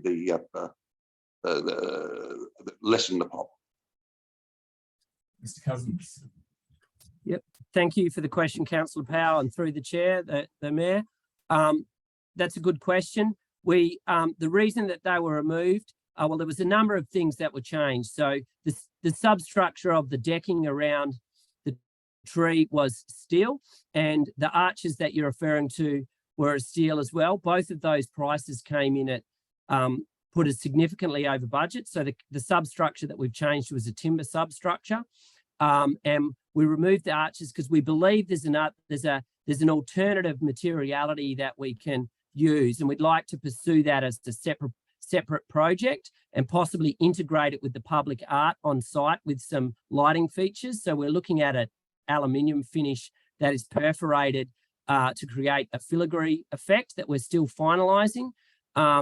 The cost, I'll happy to share take that question on notice in terms of the final figures, so we can supply that after the meeting. But the cost saving was relatively significant, and we believe that we can undertake that work as a separate portion, potentially after the conclusion of the construction, and integrated with the public art elements of the project.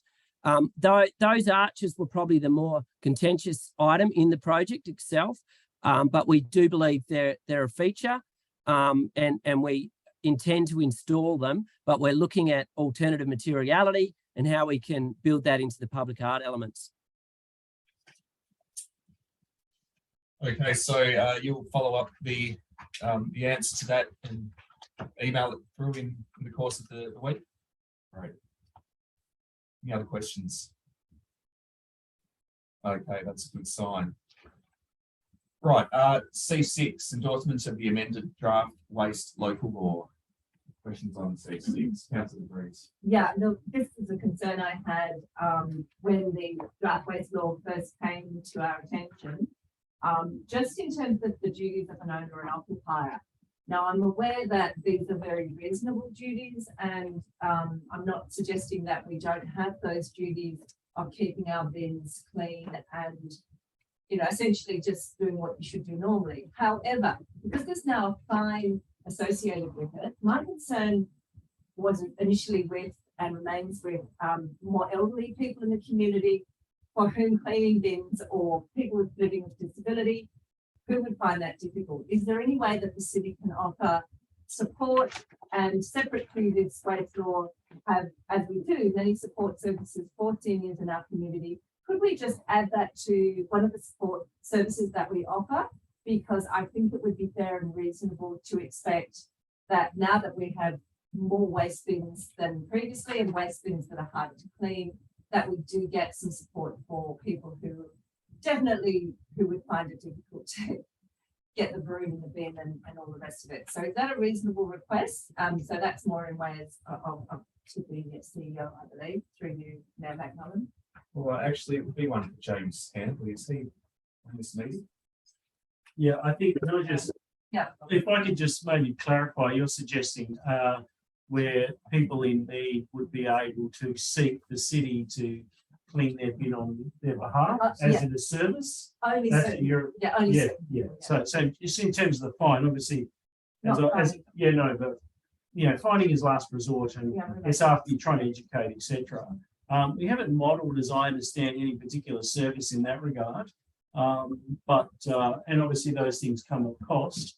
But I'm not sure if you've looked at that at all, James. No, we haven't explored that. Excuse me.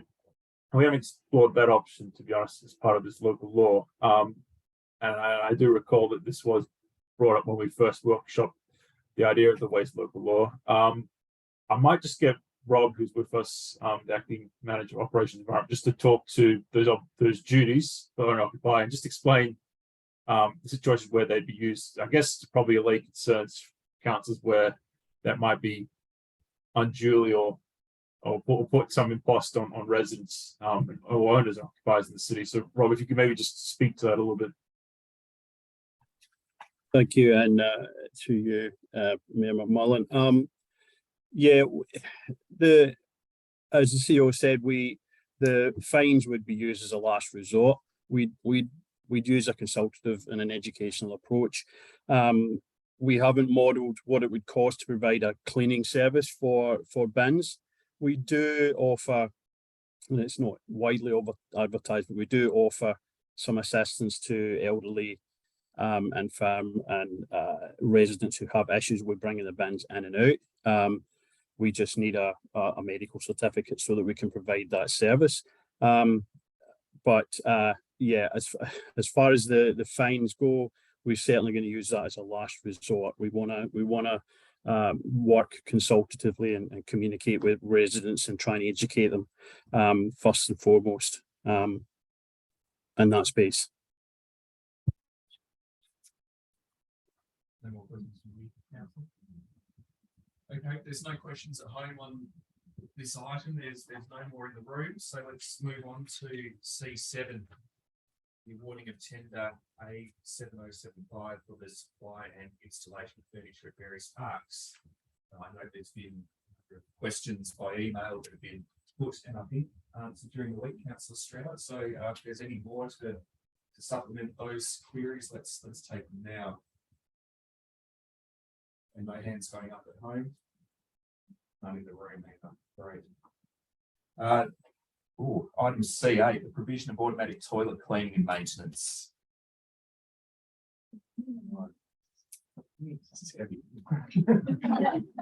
Okay. Skip that one. This one might go through on block next week. Clean out. Good. Okay. C9, agenda briefing forum and ordinary council meeting dates for 2023. Councillor Stroud. Yes, thank you, through you, presiding member. Look, I note that with the setting of these dates, I note, for example, in December, we're finishing a bit earlier for the month, the 12th of December, for our ECM, and that's good news because we've gone just about up to Christmas Eve in past years. So therefore, I just want to take you to the beginning, and that is the setting of the first OCM on the 21st of February. Sometimes because we have had the break, it can be a really big stacked meeting. And I just wondered if there was any virtue in bringing that a little bit forward. So instead of it being on the 21st, it was on the 14th. And the strategic workshop could be the 31st of January or the Thursday instead of the Tuesday. Point of order, some of us might have things on the 14th of February. Yeah. Forgotten. No, but if the 14th Yeah. of February, actually, yeah, the 14th of February is already in the Yes. agenda because it is the briefing forum. Yeah. Yeah, well, actually, maybe that's a sufficient answer, because people can skip a briefing forum perhaps, but not the OCM. Okay.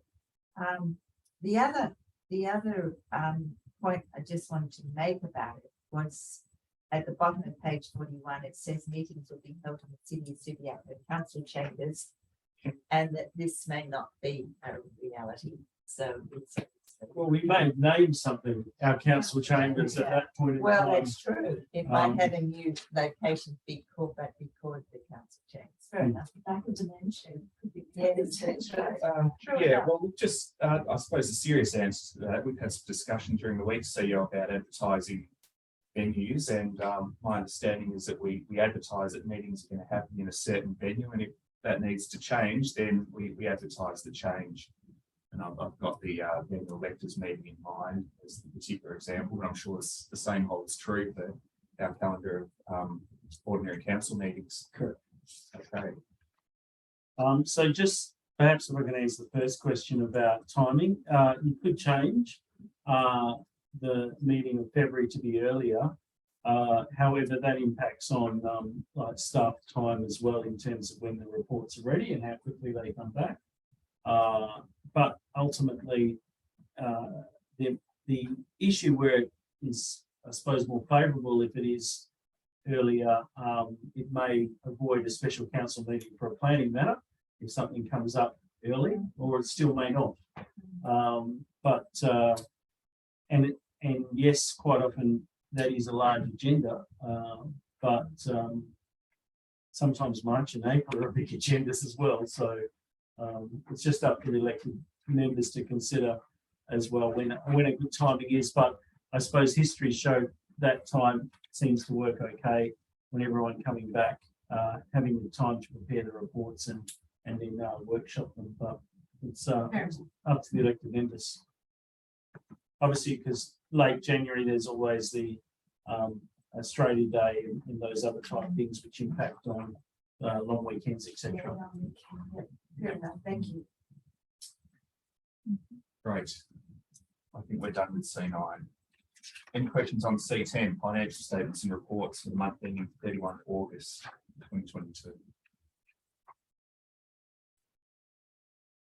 C11, financial statements and reports for the month ending 30 September 2022.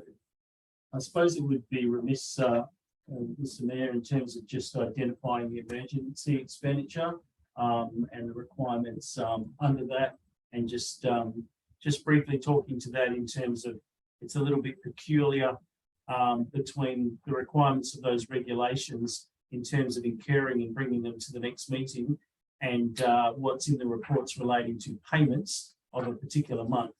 So we've just tried to explain that in the report, that there's the incurred expenditure up to that point in time, but it actually the actual payments themselves may go across different months within the reports of payments. So it's just one of those oddities of the financial management regulations that we like to enjoy in local government.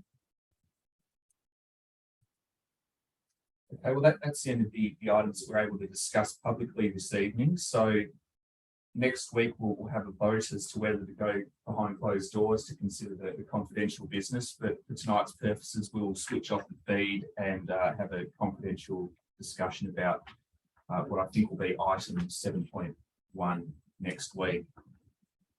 So for questions only. as per the rest of the briefing. Thank you, media, for joining us. Looks like we had both papers attending tonight's briefing, so that's good to see. Thank you, and thanks, councillors, for your questions and for zooming in. And thanks to everyone here for your questions as well. Just check to make sure that we're stop streaming. So those people can stay and councillors can stay. Yeah.